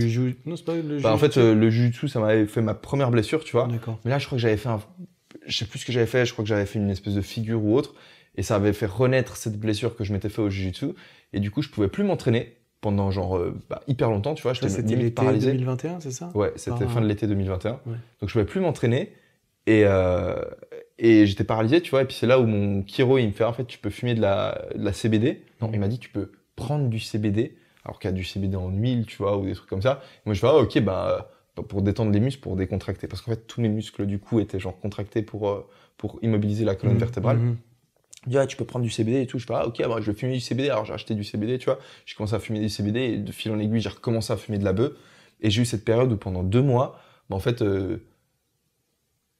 mec, c'est pas le stade. En fait, j'ai pas acheté complètement de la weed, si tu veux, que j'avais chez moi, mais j'étais toujours avec des gens qui fumaient de la weed. Je sais que j'avais un pote qui, de temps en temps, fumait. Et puis en fait, je traînais avec lui et puis on s'est remis ensemble à fumer. Enfin, c'était vraiment ni bon pour moi, ni bon pour lui. Parce qu'en fait, du coup, j'étais moins fier de moi. Et puis donc, pendant ce moment-là aussi, je commençais à avoir plein de pensées. Je me disais, putain, en réalité, ces 2 dernières années, en fait, d'un point de vue de mon travail, d'un point de vue business, ma chaîne YouTube, je l'ai pas vraiment développée. J'ai eu plein d'idées de projets qu'au final, j'ai pas nécessairement mené à bout. Et enfin, bref, j'avais plein d'idées noires, si tu veux, genre plein d'idées négatives. Et j'étais vraiment pas satisfait. Et du coup, j'avais fait ce live sur YouTube où j'expliquais aux gens que je disais, OK, les gars, en fait, genre, je suis vénère avec moi côté pro. Alors, d'un tas d'autres côtés, j'étais content parce que j'avais découvert plein de trucs, tu vois, mais côté pro, j'étais pas du tout épanoui. Et donc, quand je t'avais vu en décembre, j'étais là, putain, je vais faire un stage chez Eric, je vais aller 1 semaine chez Eric, et je sais que Eric, lui, bah, il s'est buté côté pro. Toi, t'es une des personnes que je connais, je dirais un top 3 des mecs qui accomplit le plus professionnellement de tous ceux que je connais, tu vois. Et donc, moi, je me suis dit, en fait, je vais passer 1 semaine chez lui, et je sais que moi, je m'imprègne de ton énergie quand je passe du temps avec toi, donc je savais que ça allait me faire et vice versa. Pour te renvoyer le truc, justement, toi, tu es plus accompli que moi largement dans tous les autres domaines, on dira, j'ai l'impression. Ou quand je suis avec toi, ben justement, moi, ça me tire un petit peu plus de ton côté, où je suis là, bah, en fait, on en avait parlé quand tu étais venu, j'étais là en fait, ben, c'est cool de travailler moins et de faire d'autres choses aussi, et de profiter d'autres choses dans la vie, évidemment, tu vois. C'est pas une histoire de bien, moins bien, c'est une histoire de chacun trouver justement, comme tu l'as dit, et comme on en parle, chacun trouver son bon déséquilibre et être content avec, en fait. Ça veut pas dire que tout doit être à la même hauteur, mais qu'il faut avoir la clarté de réaliser à un moment donné que peut-être que je bosse un peu trop. Peut-être que je pourrais... peut-être que professionnellement, je sens que j'en fais trop. Peut-être que professionnellement, socialement, peut-être je sors pas assez, je sors trop, je vois trop de gens pas assez, etc., etc. Et quand on est ensemble, j'ai l'impression, moi, de me rééquilibrer un petit peu... pareil, mec. Dans le bon sens du terme. Full pareil. Et du coup, c'était ce qu'on s'était dit quand on était chez toi, il y a quelques mois, il y a 3-4 mois. On s'était dit que toi, t'avais dit que ton goal pour l'année 2022, c'était de travailler un peu moins. Moi, c'était de travailler un peu plus, où je t'ai fait la blague, je t'ai dit, je vais reprendre ta part, ou je sais plus quoi, genre, on va se rééquilibrer, ou un truc dans le genre. Et quand on est parti au Mexique, je crois que je l'avais dit en plus, j'ai dû te dire dans une story, ou je sais pas quoi, que mon goal, c'était en fait en passant du temps avec toi, en fait, moi, je regardais un peu les différentes habitudes que toi t'avais. Par exemple, c'est un moment où toi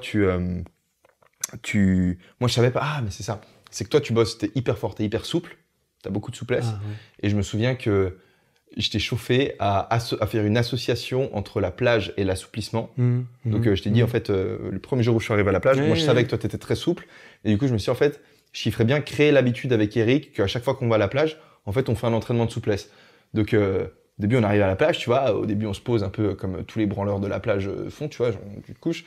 Et après, moi, je me dis, OK, vas-y. En fait, il faut que je lance Eric sur ce truc, parce que si je le lance sur ce truc, en fait, j'ai littéralement un coach souplesse gratuit à ma disposition tous les jours. Et tous les jours, on va aller à la plage, on va associer ça à entraînement souplesse, et on va le faire. Et plus qu'un coach, t'as un partenaire et vice-versa, qui, justement, c'est comme un mec qui va s'entraîner avec toi. Tu vois, t'as cet effet de... quand il y en a un qui n'a pas envie, il y a l'autre qui le fait quand même, et quand tu vois l'autre le faire, tu te dis, bon, je le fais aussi, tu vois. Et c'est ça, c'est surtout, moi je vois Elio, il s'assouplit à la plage, et moi je me dis, putain, mais c'est trop stylé, le mec il est à la plage, il est en train de bronzer, mais en plus il s'assouplit, le con, putain, je veux faire ça aussi, tu vois, je suis là, ok, moi aussi je veux faire de la souplesse, finalement, tu vois. Et c'est ça que je trouvais, et à chaque fois qu'on est allé, Et on faisait de la souplesse, et ce qui est le plus stylé, c'est qu'on voyait des gens autour de nous. Alors bien évidemment, t'as plein de gens qui regardent et qui font rien, mais t'as des gens qui regardaient et qui disaient, ah ouais, en fait c'est vrai que je pourrais aussi m'assouplir, et tu vois déjà ils commencent à essayer de toucher leurs pieds, des trucs comme ça. Ça coûte rien, et ça chacun... fait plaisir. Ouais, je me souviens très bien, c'est la première fois où... Ça devait être la première fois où on est allé à la plage, puis Elio, il me dit, ouais, mec, t'es chaud? Tu me dis, parce qu'Elio, il est toujours comme ça. Quand il a une idée, il vient vers moi, il me dit, mec, t'es chaud, on fait... Et ensuite, X ou Y, tu vois. Mec, t'es chaud? On fait de la souplesse? Je dis, ok, allons-y, faisons de la souplesse. Et du coup, on a fait de la souplesse. Et ensuite, à chaque fois qu'on venait, on était chaud et on faisait de la souplesse, tu vois. On était chaud. Donc, réponse, oui, on était chaud. On était chaud, c'est ça la réponse. Ouais, mec, je suis chaud. Bah oui, je suis chaud. Et même par rapport au taf, mec, j'ai plus trop de souvenirs de nous en train de travailler, genre sur l'ordinateur au Mexique. Moi, j'ai pas beaucoup bossé là-bas. C'était pas l'idée, mais je devais quand même gérer la boutique, gérer quelques trucs parce que je peux pas disparaître de la surface de la planète pendant 2 semaines sans prévenir. Mais moi j'étais plus là en mode chillos, clairement. Et c'est vrai que vu que moi j'étais aussi là en mode vacances et je fais rien, c'était moins la dynamique de bosser hardcore pour toi aussi, parce que j'étais là 2 semaines, on était là pour être en vacances aussi. Et toi tu restais... toi t'étais au cowork, hein? Moi je bossais hardcore. Ouais, enfin, je bossais pas tant que ça, mais pour moi, c'était hardcore, mec. J'étais dans mon équilibre, mec. Ouais, bah ensuite, je me suis barré, je suis rentré ici en Suisse, et puis... Littéralement, en toi, vrai, t'es tu resté m'as... là-bas 3 mois, quoi. Mec, j'ai jamais réussi... Enfin, j'aurais jamais pensé pouvoir être aussi productif pendant ces 3 mois au Mexique. Alors, il n'y a pas beaucoup de contenu qui est sorti, mais j'ai quand même réussi à sortir une vidéo sur... cette vidéo sur le Bitcoin, dont je suis super fier, parce qu'il y a un gros travail de recherche derrière. Je me suis vraiment, en fait, instruit du point de vue de la finance et de comment j'avais envie de gérer mon argent. Donc, c'est quelque chose qui était super intéressant. Comment aussi est-ce que j'avais envie de générer plus d'argent, parce que c'est un des goals que j'ai pour la suite. Moi, un des projets dont je te parlais, tu vois, c'est j'aimerais bien, comme toi, m'acheter un appartement en Suisse, histoire d'avoir un pied à terre ici, et puis quand je rentre, en fait, pouvoir avoir un chez moi. Parce que ça, c'est un petit aspect de ma vie qui me dérange. C'est que, ok, vas-y, je vais au Mexique où la vie, ça coûte rien, et puis je peux me permettre d'aller vivre là-bas, c'est cool. Je suis indépendant financièrement, c'est cool. En attendant, à chaque fois que je veux rentrer en Suisse pour rendre visite à mes parents, bah, je suis obligé d'aller chez eux en tant qu'invité. Alors eux, ils sont bien contents, tu vois, de le faire. Mais je pense que ce serait plus stylé si je pouvais rentrer, avoir mon appart et ensuite déposer mes affaires dans mon appart et ensuite aller leur rendre visite. Ce serait plus noble. Et ne pas être obligé de rester et tu serais plus maître de l'ambiance dans laquelle tu vis quand tu es en Suisse. Ouais, complètement. Et c'est peut-être pour ça aussi que tu ne restes pas beaucoup en Suisse, parce qu'au final, tu n'as pas de chez toi ici. Ouais. Et qu'en plus, prendre un chez soi ici en Suisse, ça coûte beaucoup plus cher qu'à Barcelone, à côté, en plus. Bien sûr. Et que le climat, c'est pas le même. Enfin, c'est pour ça que tu passes moins de temps en Suisse aussi, je pense. Ouais, non, mais c'est la raison de base pour laquelle je suis parti, en fait. C'était pour pouvoir, avec l'argent que je gagnais, juste me sentir moins sous pression, vivre plus et plus... Et aussi essayer d'aller chercher, en fait, des expériences nouvelles, en fait. C'est pour ça que j'aime partir à l'étranger. C'est pour en apprendre plus sur moi. Ouais, mais moi, c'est quelque chose qui est pas... pour moi, c'est plus difficile de me dire que pour toi, manifestement. Ok, je me barre 3 mois à Balek, on verra bien ce qui se passe. Parce que je me souviens, moi, je pars 2 semaines au Mexique, je le prends, et je demande à Elio, et puis je dis... je dis, ouais, bah moi, je vais partir 2 semaines, je pense. Puis je demande à Elio, puis je dis, ouais, mec, toi, tu prévois quoi? Puis lui, dit... Je sais pas, on verra, je suis peut-être 3 mois, on verra. J'ai pris un aller, en fait. Le mec, il s'en bat les couilles, il vient, il prend une petite valise, il vient, il fait sa vie comme ça, 3 mois. Et moi, jamais je serais capable de faire ça, tu vois. En fait, je serais obligé de me dire, ok, je vais rester 3 mois, du coup, je vais prendre ces affaires-là, je vais prendre ça pour faire ci, ça, etc. Puis, il va, on verra, 3 mois. Et puis, le mec, il est resté 3 mois, et t'es resté 3 mois, et t'es rentré il y a 3-4 jours, et t'es arrivé chez moi hier. Ouais. Et justement, hier, t'es arrivé chez moi, on a discuté toute la soirée pour catch-up un petit peu. Et justement, tu m'as déballé un peu tous tes projets et tes trucs comme ça. Ouais. Et des projets que tu as commencé et qui vont débarquer. J'étais là. Dès la semaine prochaine. Et j'étais là, effectivement, la semaine prochaine, il va pas sortir cette semaine. Ça sera déjà sorti. Merci de me coacher dans mon. Ça sera déjà sorti un petit peu. C'est déjà sorti. Et je me suis dit, ah ouais, ça m'a impressionné en mode. Il a bien bossé, quoi. Réussi à faire des trucs. Mec, ça a été en fait le gros win pour ma part du Mexique et qui est pour quelque chose, justement parce que, alors, il y a eu vraiment une espèce de gros reboot de ma part, genre à partir de ce début de cette année 2022, où j'ai vraiment revu un tas de systèmes que j'arrivais pas à mettre en place correctement. J'ai tiré beaucoup de conclusions. Ce live que j'ai eu avec mes abonnés, il m'a été d'une grande utilité. Je l'ai regardé, moi. C'était intéressant à regarder. C'est trop bien. Les gens, ils étaient là, ils m'aidaient, ils étaient tu devrais essayer ça et tout. Je prenais des notes réellement de systèmes que je pourrais mettre en place, en fait, des nouvelles habitudes, des nouvelles stratégies, de façon de concevoir la création de contenu, l'aspect business du truc. Et du coup, en plus de ça, de passer du temps avec toi, j'étais au Mexique et j'ai réussi vraiment à recréer un environnement de travail qui était super bon et maintenant j'ai une vision en fait de comment va se passer le reste de mon année. En fait, j'arrive à voir les projets sur lesquels je vais avancer.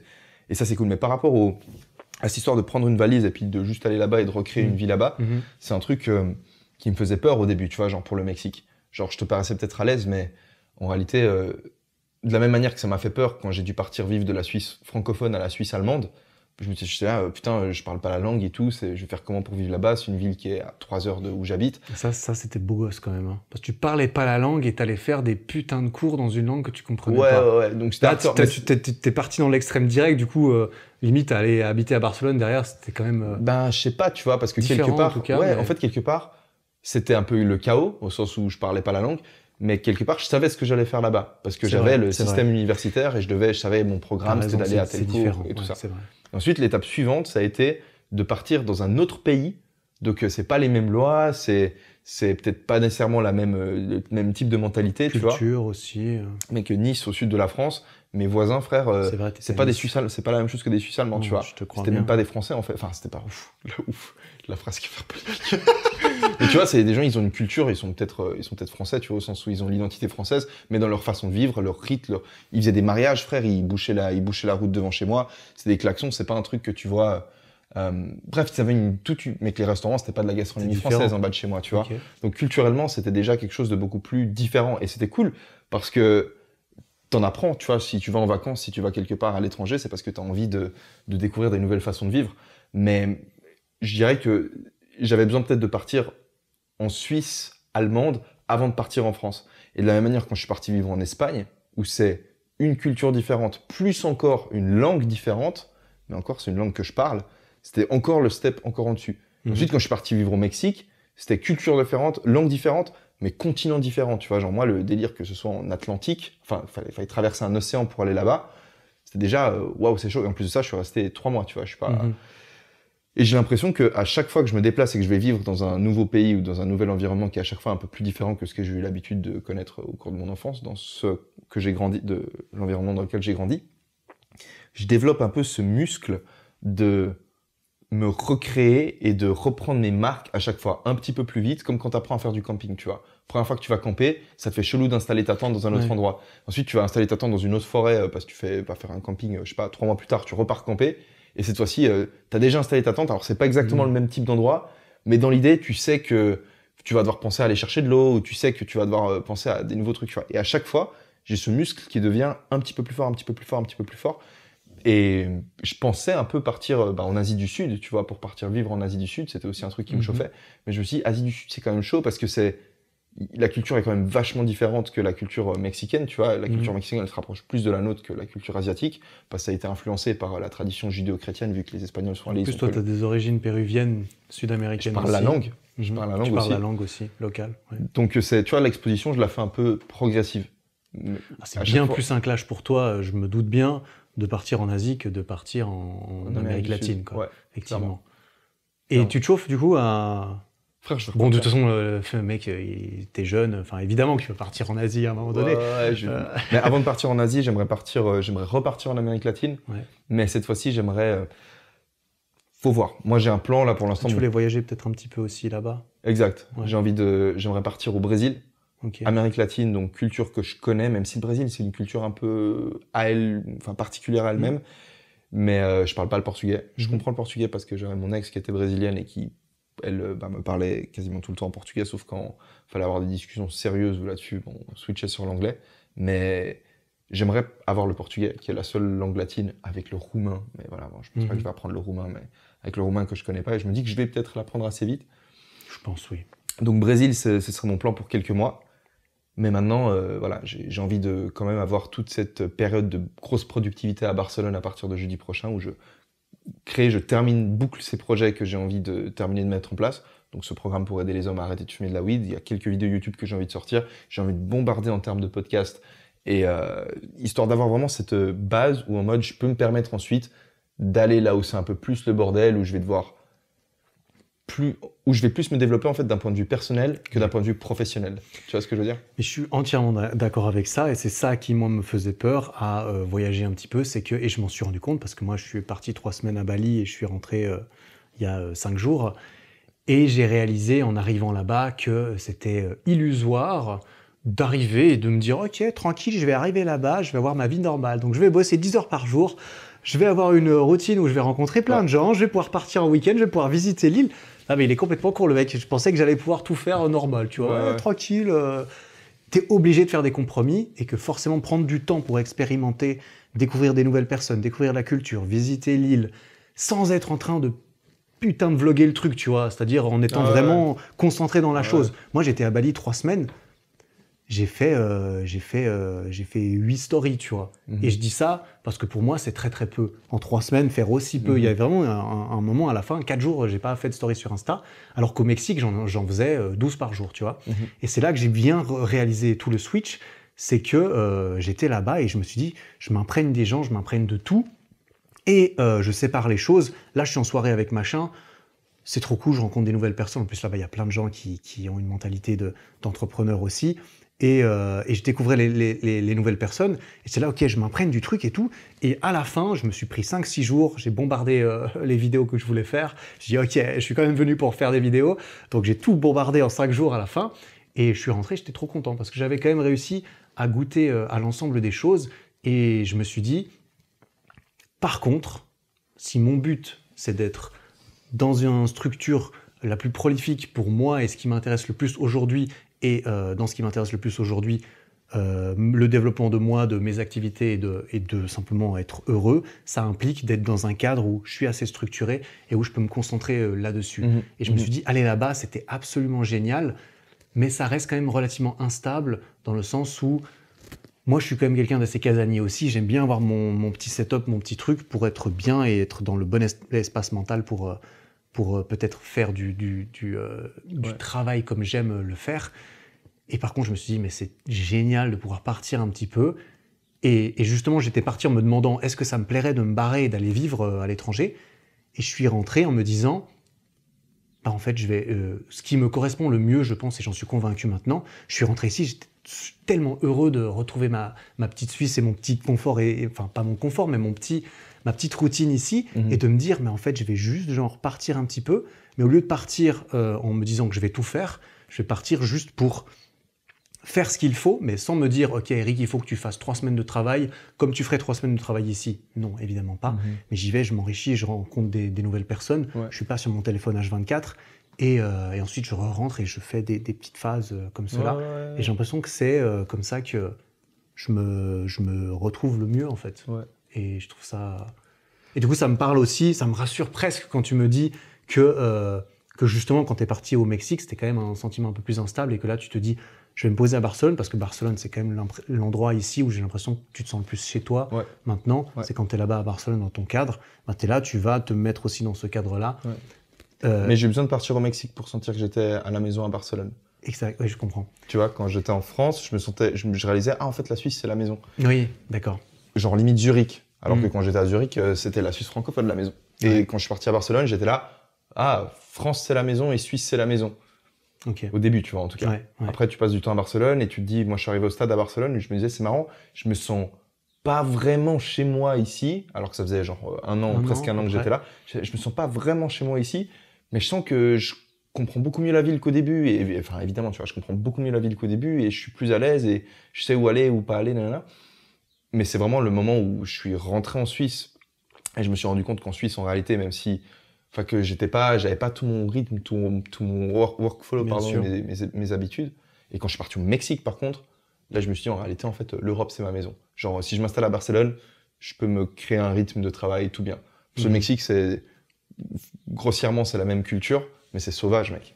Enfin, on a vécu des expériences là-bas, genre, après, on s'est fait menacer par un serveur parce qu'on ne lui a pas donné de pourboire, parce que le mec s'est comporté comme un fils de pute avec nous. Et moi, je lui ai dit, frère, je te donne pas de pourboire. Il m'a dit, ah, si tu payes avec la carte, t'es obligé de donner un pourboire. Je fais, ok, je paye cash, je sors ma thune et genre, je commence à poser toutes les pièces comme ça. Il fait, ah ouais, tu peux faire ça, mais ce qui est dommage, c'est qu'on va se souvenir de toi.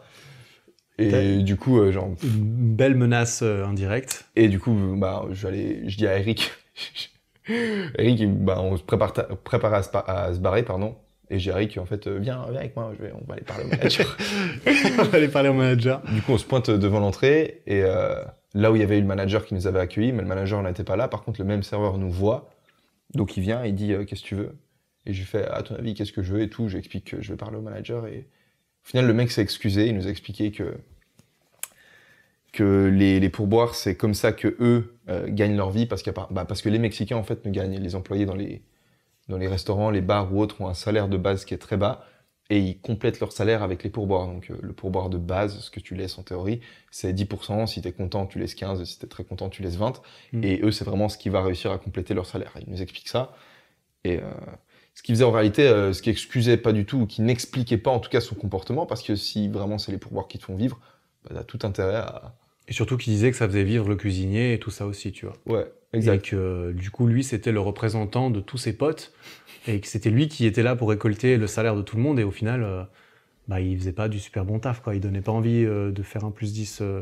Dis-toi, on est arrivé, on se pose, le mec sans aucun sourire, je sais plus s'il nous a dit, Je sais plus, Ouais, il voulait le Wi-Fi et puis tu lui as demandé le Wi-Fi. Avant t'as le dit, non, Wi-Fi, il il a faut cassé les commander. couilles. Ouais, avant le Wi-Fi, il a cassé les couilles pour un truc, je sais plus, on se pose, et c'est tout désagréable en fait, tout Ouais, genre non, aucun sourire vraiment. Il voulait pas nous donner le code du Wi-Fi, tu sais, bref. Non, c'est pas le genre d'expérience qui t'a fait te dire que tu te sentirais mieux ici que. Enfin, tu t'es senti peut-être trop loin de chez toi. Quand Mais en même. fait, j'ai eu l'impression, alors c'est peut-être parce que c'est une zone hyper touristique et dans les zones touristiques comme ça, surtout Oui. c'est beaucoup des gens qui viennent de pays.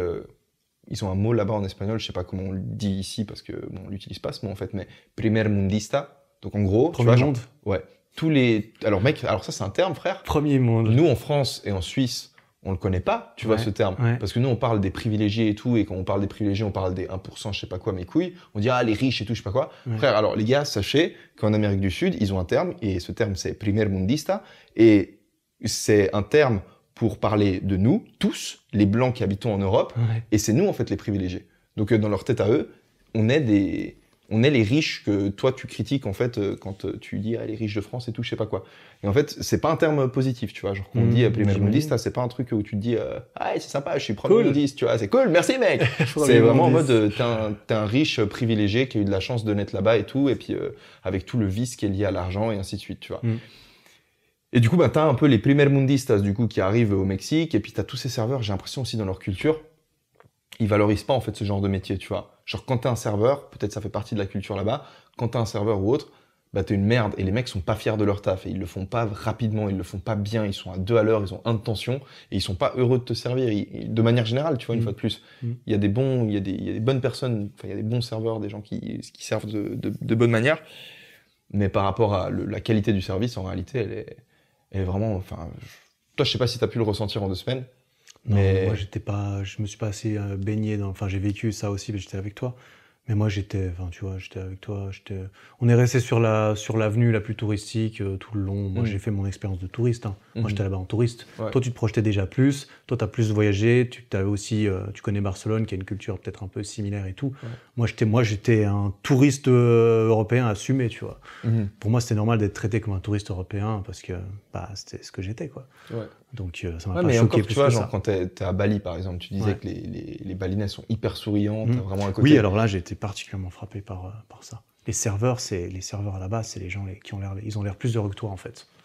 Littéralement. Avec toi tu te considères heureux, tu débarques, le mec il te sourit, t'as dit ah putain j'ai pas encore réussi ma vie, alors juste parce que t'as vu le sourire du mec qui parque ton scooter. Mais tu vois, c'est une logique qui est cool parce que le mec il se dit ok, ce mec il vient dans mon pays, il a une tonne de thunes, bah vas-y je suis cool avec lui et puis je le sers bien parce que je vais me prendre un plus gros pourboire ou autre, tu vois. Enfin je sais pas si c'est calculé, peut-être c'est aussi une part de culture. Justement, ça n'a pas du tout l'air calculé. Vraiment les gens ont l'air extrêmement généreux et extrêmement gentils là-bas. Et il y a aussi l'effet après Covid, tu vois.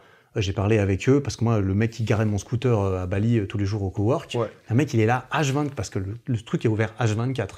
Donc là-bas, les gens, la main-d'œuvre, ça coûte rien. Du coup, il y a des gens qui sont payés à rester debout toute la nuit, à rien faire partout. Parce que voilà, mais ils sont très contents de le faire.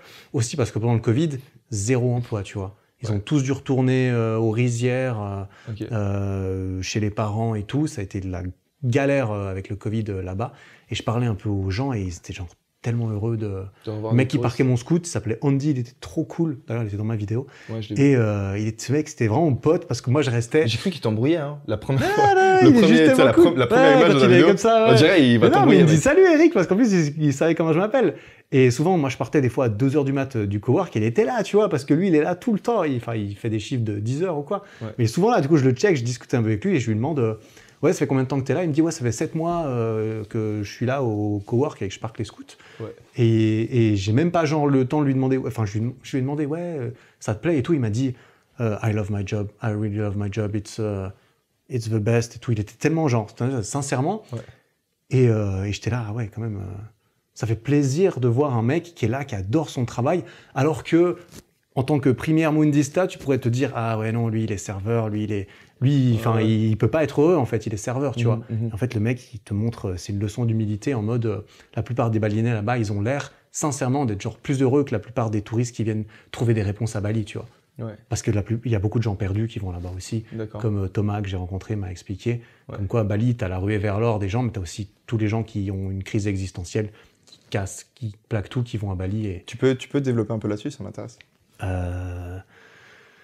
Il y a plusieurs catégories de personnes qui débarquent à Bali, d'après ce que Thomas m'a dit, qui est un pote qui habite là-bas depuis 3 ans, qui s'est expatrié de France, et qu'en gros, tu as tous les Européens. En gros, tu as les riches retraités, on dira. Ouais. Les riches retraités, il y en a qui sont là, qui viennent vivre leur vie paisiblement, qui font leur truc de leur côté. Tu les vois pas parce qu'ils ont compris en fait qu'ils sont juste heureux, ils restent dans leur truc et tranquilles. Et tu as tous ceux qui cravachent pour travailler, tu as ceux qui ont réussi, tu as ceux qui viennent pour essayer de réussir parce que coût de la vie pas cher, une communauté qui va t'aider, t'apprendre à devenir riche typiquement. Il y a beaucoup de gens qui font de la crypto, du e-commerce, du web marketing, ce genre de choses. Et d'après ce qu'il m'a dit, il y a aussi toute une couche de la population, c'est les gens qui sont, j'ai pas envie de dire qu'ils sont perdus, mais qui sont à la recherche de réponses en fait. Tu vois, vraiment les gens, ils ont une crise existentielle, une rupture particulière dans leur vie, et ils se disent, il faut que je change d'environnement, il faut que je me casse, il faut que je fasse quelque chose. Et ils sont là. Et moi, j'ai pas d'expérience. Je dis juste que lui, il m'a dit, ça fait 3 ans qu'il est là. Il m'a dit, des fois, tu vois des gens, ils sont juste complètement perdus dans leur vie. Ils sont là, ils cherchent un peu, mais t'as des gens comme ça. Et quand tu vois ces gens-là et que tu regardes, tu les compares un peu à la moyenne de la population, tu te dis, en fait, c'est qui est le plus mal loti là-dedans. Et d'un autre côté, tu te dis, après, mec, c'est toute une histoire, mais après, tu regardes, évidemment, les locaux, ils sont pas très bien payés. Souvent, quand tu vas dans un endroit et que tu payes cher, en fait, tu payes cher l'Européen qui a acheté le bâtiment, qui emploie les locaux et qui les paye que dalle quand même. Donc, c'est le seul moyen de donner de l'argent aux locaux, c'est de leur filer vraiment des pourboires, tu vois, des fois. Ou alors d'aller dans le petit warung. Warung, c'est le petit resto familial qui est tenu par une famille. C'est là où c'est le moins cher. Et là, tu donnes vraiment à la famille parce que c'est la maman et le papa qui te font à manger, tu vois. D'accord, putain, je savais pas que ça existait, ça. Et ouais, c'était vraiment une culture là-bas extraordinaire que je ne connaissais pas. Et clairement, quand je suis allé au Mexique, c'est pas la même chose. Pourtant, Bali, j'aime autant dire que c'est très touristique et que ça vit du tourisme, mais tu vois, l'approche face aux touristes, elle est pas la même. Elle est incroyable, c'est incroyable. Et c'est justement presque... Moi, j'ai trouvé ça malaisant au début, parce que j'avais l'impression d'être... je trouvais c'est quelque chose qui m'a dérangé personnellement, et sur le vivre là-bas, c'est le fossé que je me créais entre moi, nous, les Blancs européens qui viennent, et la population locale. Moi, j'avais l'impression d'asservir la population locale, honnêtement. Parce que tu viens là-bas, et puis tout le monde te dit, en fait, pour 300 balles par mois, tu as quelqu'un qui bosse pour toi à 100%, qui va te faire ton ménage, ta lessive, tes repas. Si t'as pas envie de t'essuyer les fesses aux toilettes, en fait, tu peux payer quelqu'un 0 pour le faire. Tu vois, littéralement, là-bas, tu peux tout outsourcer dans ta vie pour 0. Et du coup, moi, je suis arrivé là-dedans et je me dis, ah oui, d'accord, donc en fait, ça t'apprend à ne plus rien faire aussi. Ça te projette dans un standard de vie que tu ne trouveras nulle part ailleurs. Parce que c'est pas en Suisse que tu vas payer des domestiques, c'est pas nécessairement en France ou même en Espagne que c'est courant. Ouais. Et du coup, une fois que tu es là, tu restes là-bas trop longtemps, tu t'habitues à ça, tu peux plus partir. Et c'est ce que tout le monde m'a dit. Les gens ils m'ont dit, moi je suis venu là 2 mois, je suis plus jamais parti. Parce que je suis arrivé là. C'était trop bien. Et c'est vrai que c'est très très bien, mais c'est là que j'ai aussi trouvé un petit peu une partie des réponses des réponses que j'étais venu chercher. Je suis allé à Bali, évidemment, plein d'autres endroits à tester pour faire ça. C'est là que j'ai réalisé un petit peu, ah oui, d'accord. Est-ce que je jetterais là-dedans à plus long terme? Je suis pas sûr que ce serait la bonne chose pour moi dans cette période de ma vie actuelle. Genre, je suis en pré-retraite, j'ai plus envie de rien faire et je veux juste kiffer ma vie, no stress sur la plage. C'est parfait. T'as un confort de vie extraordinaire, t'as un niveau de stress inexistant. Et par contre, tu n'as pas un degré de pression positive à ne pas être distrait et à ne pas juste passer ta journée à te faire masser et à rien faire sur la plage. Moi, ça me manquait. Je me suis dit, ok, c'est trop chill ici, en fait. Il y a pas de stress, j'adore. Il n'y a pas de pression, j'aime pas trop. Dans le sens où, oui, tu traînes avec des gens qui sont là pour hardcore travailler, mais ces gens, leur métier, je ne veux pas du tout stéréotyper, mais beaucoup, leur métier, c'est aussi de vendre leur vie. Donc, ils vivent une vie de rêve aussi pour la vendre et ils passent beaucoup de temps en fait à vivre une vie de rêve aussi quand même, tu vois. Et moi je me suis dit ok, je préfère quand même mon cocon en Suisse où je me sens juste plus productif parce que je suis dans une période de ma vie où je préfère être plus cadré comme cela et ensuite avoir des petites escapades où justement je m'oublie et c'est quelque chose que je ferais plus. Je pars, je déconnecte, je rencontre, j'expérimente, je m'enrichis. Et ensuite, je rentre en Suisse pour capitaliser là-dessus, pour structurer mes expériences, pour partager à propos de mes expériences. Ça fait partie de mon métier de partager des trucs qui m'arrivent dans mes podcasts, dans les vidéos et tout. Et j'ai l'impression que je peux concevoir un équilibre comme cela pour les années à venir qui me plairait bien. Et je te conseille clairement... alors moi, je connais que ça. Et puis en plus, Bali, tu vois, c'est vraiment une île indonésienne qui est hindoue. Et tout le reste de l'Indonésie, c'est musulman. Donc clairement, il y a beaucoup de gens qui disent que Bali, c'est un pays à part entière, alors que c'est juste une île indonésienne. Donc j'allais te dire, la culture, elle est incroyable, mais c'est juste la culture de Bali. Tu vas en Thaïlande, ce sera différent. Tu vas à Jakarta, en Indonésie, ce sera différent. Mais je pense que ça te plairait d'aller voir là-bas et tu vas en avoir pour ton dépaysement aussi par je vais clairement me chauffer. Par rapport au Mexique. Je vais clairement me chauffer. Je vais partir en Amérique du Sud, du coup, là, je pense, fin de cette année. Et le next step, ce sera de partir en Asie du Sud. Et Bali, c'est clairement l'endroit où j'aimerais aller. Je pense que ça te plaira de... C'est un truc à essayer en ce qui te concerne, toi qui bouges beaucoup et tout. C'est un truc à essayer, tu verras. Tu peux rencontrer beaucoup de gens et de choses en peu de temps parce que tout est très centralisé. Donc tu as tout le monde et tout au même endroit. Et ça te permet d'avoir une expérience très diverse et variée en peu de temps parce que tout est très dense là-bas.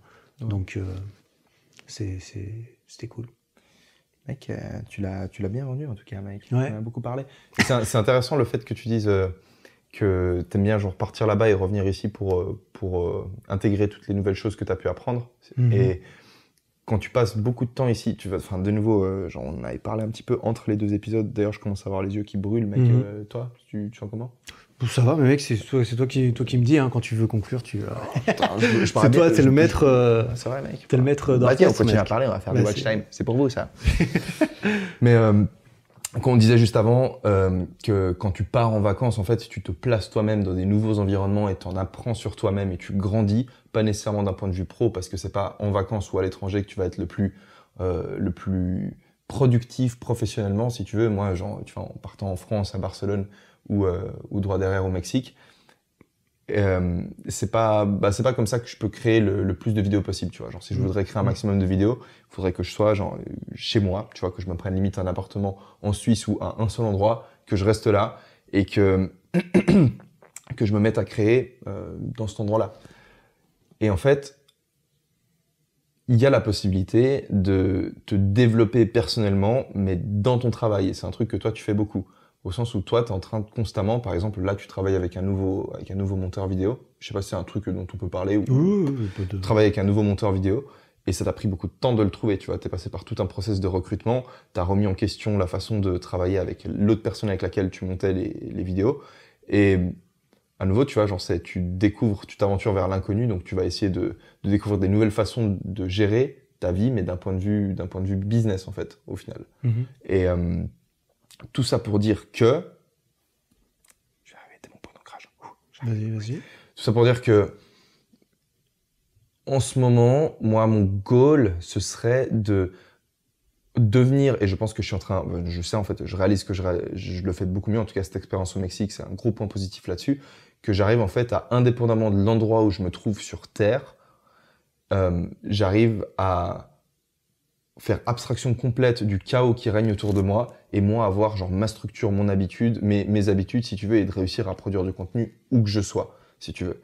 Alors j'y arriverai jamais aussi bien qu'une personne qui resterait tu vois genre au même endroit ou qui aurait un pied à terre quelque part. Mon goal ce serait vendu évidemment si tu veux sur le long terme d'avoir un pied à terre quelque part, mais j'aimerais développer ce muscle si tu veux et être capable de juste être productif même si je pars tout le temps à l'étranger histoire d'avoir le meilleur un peu des deux mondes, tu vois, genre... C'est fort, hein, parce que moi, justement, j'ai réalisé en partant que c'était soit pas pour moi, soit, enfin, c'est comme tu l'as dit, ça s'entraîne. Moi, là, je suis parti 3 semaines, mais je me sentais pas vraiment chez moi, tu vois. J'étais là-bas 3 semaines, je travaillais et tout ça, et je me suis dit, bon, bah aussi, à un moment, je vais finir par rentrer, et là, je vais pouvoir me reposer, me ressourcer un petit peu plus, me retrouver tranquillement chez moi aussi, parce que je suis quelqu'un qui j'aime bien être tout seul, tranquille, et là-bas, j'étais moins souvent seul qu'à mon habitude. Mais j'ai bien réalisé que si je partais là-bas pendant 3 mois, bah, j'aurais fait les choses différemment que si je partais 3 semaines. C'est sûr, mais c'est pas facile, justement. Quand je suis parti, je me suis dit... je trouve ça très dur à faire, pour moi, d'après la petite expérience que j'ai avec ça, de à la fois me sentir à la maison et d'expérimenter des nouvelles choses et d'être productif professionnellement, je me rends compte qu'effectivement, il y a des compromis à faire qui sont évidents et moi, j'ai du mal à gérer ça bien, quoi. Je pense que alors, je pense que je suis complètement d'accord sur le fait que peut-être il y a un aspect de personnalité et de système qui convient peut-être mieux à certaines personnes qu'à d'autres. Ça, c'est à mon avis inéluctable. Genre, moi, je suis quelqu'un qui aime bien tout le temps m'aventurer dans des trucs nouveaux. Mais je pense que le fait que tu sois parti à Bali avec l'idée que tu restais 3 semaines, enfin, sachant que tu vas rester 3 semaines, de base, ça te fait pas interpréter ou appréhender ton expérience de la même manière que si tu disais je reste 3 mois ou 4 mois. C'est sûr et certain. Tu vas pas, disons, quand tu vas aller genre acheter tes courses la première fois dans le petit magasin du coin, tu vas peut-être pas nécessairement chercher le magasin qui, tu vois, genre si tu restes pendant 4 mois, tu vas peut-être prendre le temps pendant un jour ou deux d'aller tester, ou peut-être la première semaine, d'aller tester les 3-4 magasins qui sont supermarchés, tu vois, qui sont près de chez toi, pour trouver le meilleur. Et quand tu auras trouvé le meilleur, ce sera ton supermarché et tu sauras que tu as les meilleurs produits. Et pendant tout le reste de ton séjour, tu vois, tu sais que c'est là-bas que tu vas aller faire tes courses. Pourquoi tu rigoles?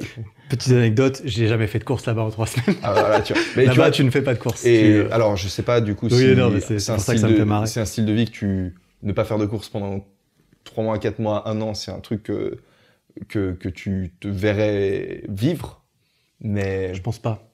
Pas là-bas. Du coup, si tu vois ce que je veux dire. Mais là, tu t'es permis de le faire parce que tu savais que tu partais au bout de 3 semaines. Et peut-être il y a ça aussi. Maintenant, t'as raison. T'as une attache ici, par exemple, t'as un appart.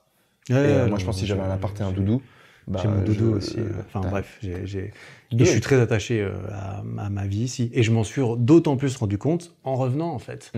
Parce que ça fait longtemps que je suis ici tranquille en Suisse et que je me dis, ouais, j'ai bien envie de faire cette expérience où je pars un petit peu et je me barre tout seul et je vais travailler un peu à l'étranger tout seul, genre sans partir avec mon pote Elio, par exemple, tu vois. Je pars tout seul et tout.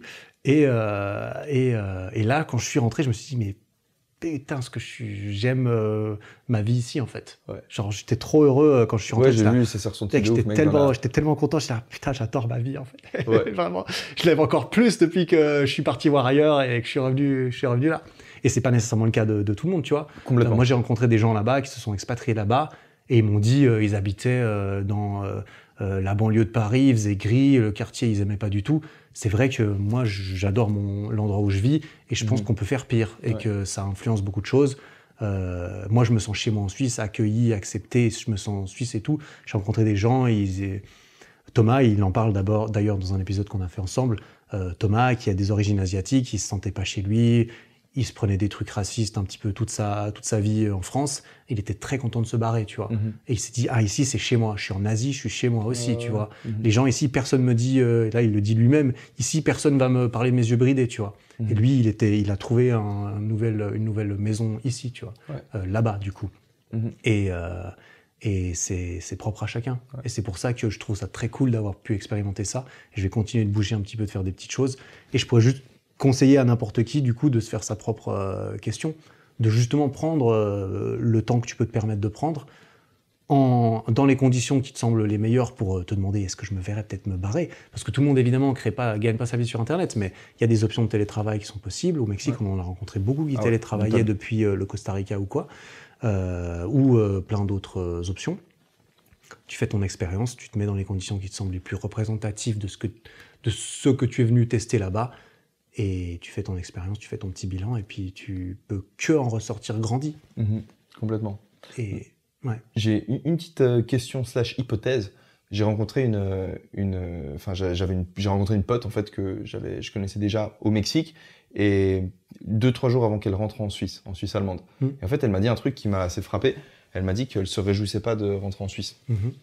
Parce que la vie qu'elle avait en Suisse, en fait, l'inspirait pas. En fait, elle travaille comme serveuse en boîte de nuit. Elle sentait que c'était un environnement toxique. Elle avait pas de projet. Elle avait quitté son taf, qui avait continué à la payer pendant 2 mois parce qu'ils lui ont filé un congé. Je sais pas comment on appelle ça. Tu vois, mais ils l'ont licenciée mais ils ont continué à lui laisser 2 mois de salaire parce qu'ils préfèrent qu'elle se barre et pouvoir engager quelqu'un d'autre. Je vois. Et elle disait que elle avait pas hâte de rentrer. Et je me suis dit putain, c'est marrant parce que moi, à chaque fois que je vais en vacances, et surtout toi, tu t'étais parti un peu avant. J'aime, moi et d'autres potes, quand on va en vacances, en fait, on est content de rentrer à la maison parce qu'en fait, on s'est créé un style de vie qui nous plaît. Et c'est tellement stylé, quelque part, d'être dans cette situation où t'es content de rentrer de vacances, tu vois. Parce qu'il y a plein de gens qui rentrent de vacances et ils sont tristes. Donc, quand ils partent en vacances, c'est pour fuir la vie qu'ils aiment pas ici, en Europe ou n'importe où.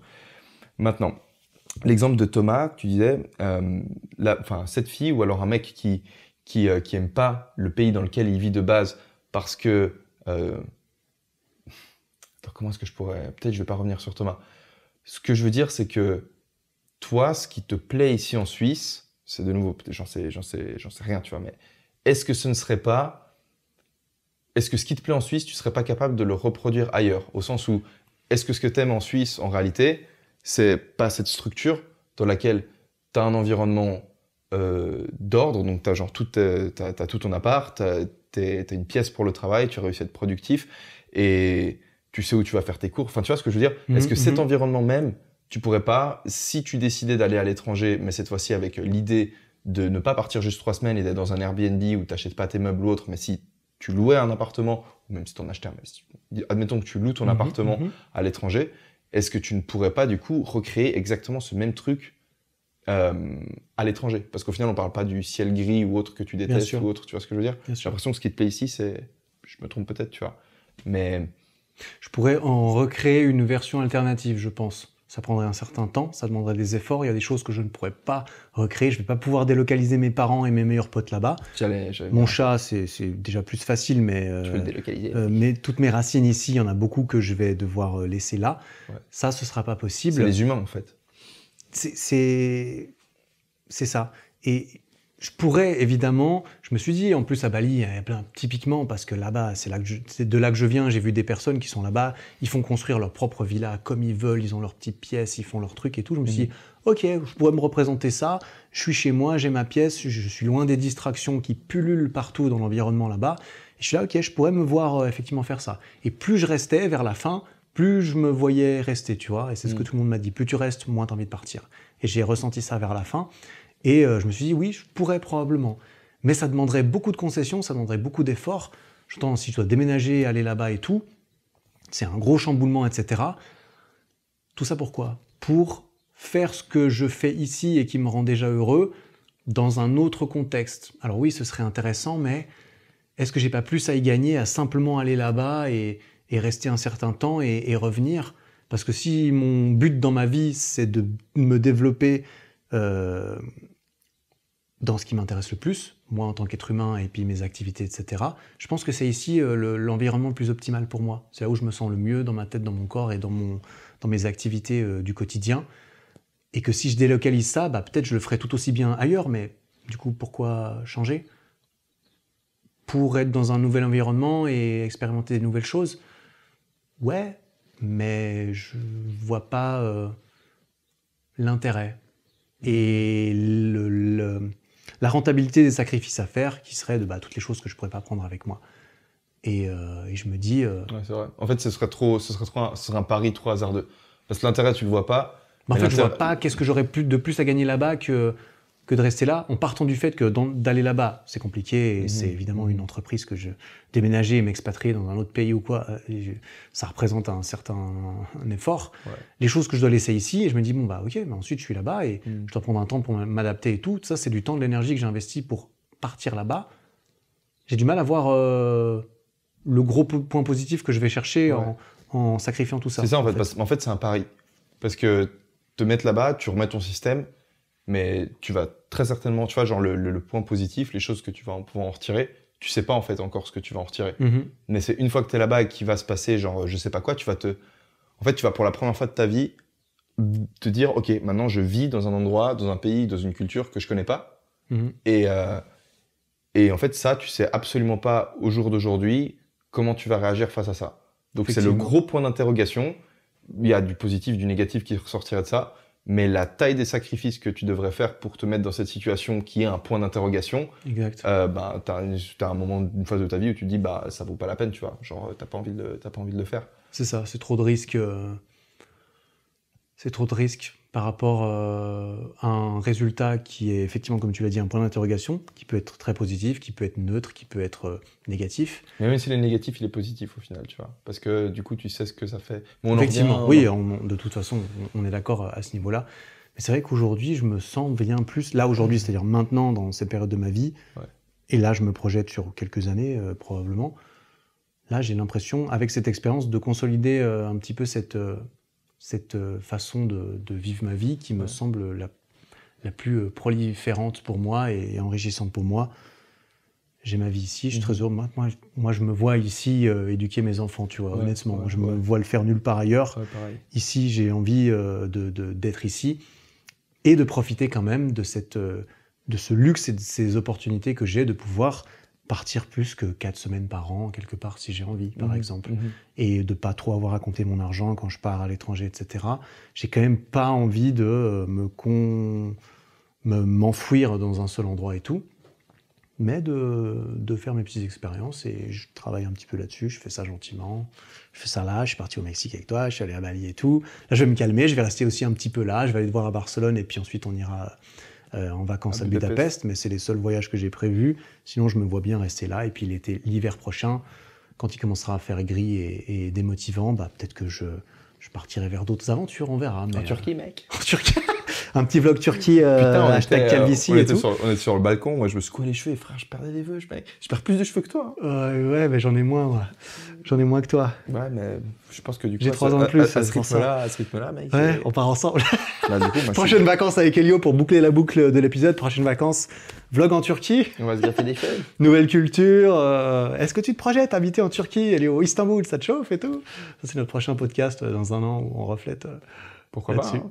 Ouais. Moi, j'étais chaud à partir aller tester Israël. Mais à part ça, vis-à-vis des enfants, frère, j'ai l'impression qu'il va à l'infini. Mais en vrai, c'est une question qui m'intéresse réellement. Toi, t'as pas l'impression, parce que moi, un des raisonnements que je me fais, c'est que d'aller tester, de faire ces expériences, de voyager en plus de 3 mois, j'ai l'impression que c'est un truc en fait, je pourrais justement pas faire quand j'aurai des enfants. Et moi aussi, mes enfants, j'ai envie de les élever en fait en Suisse. Et le jour où j'aurai peut-être...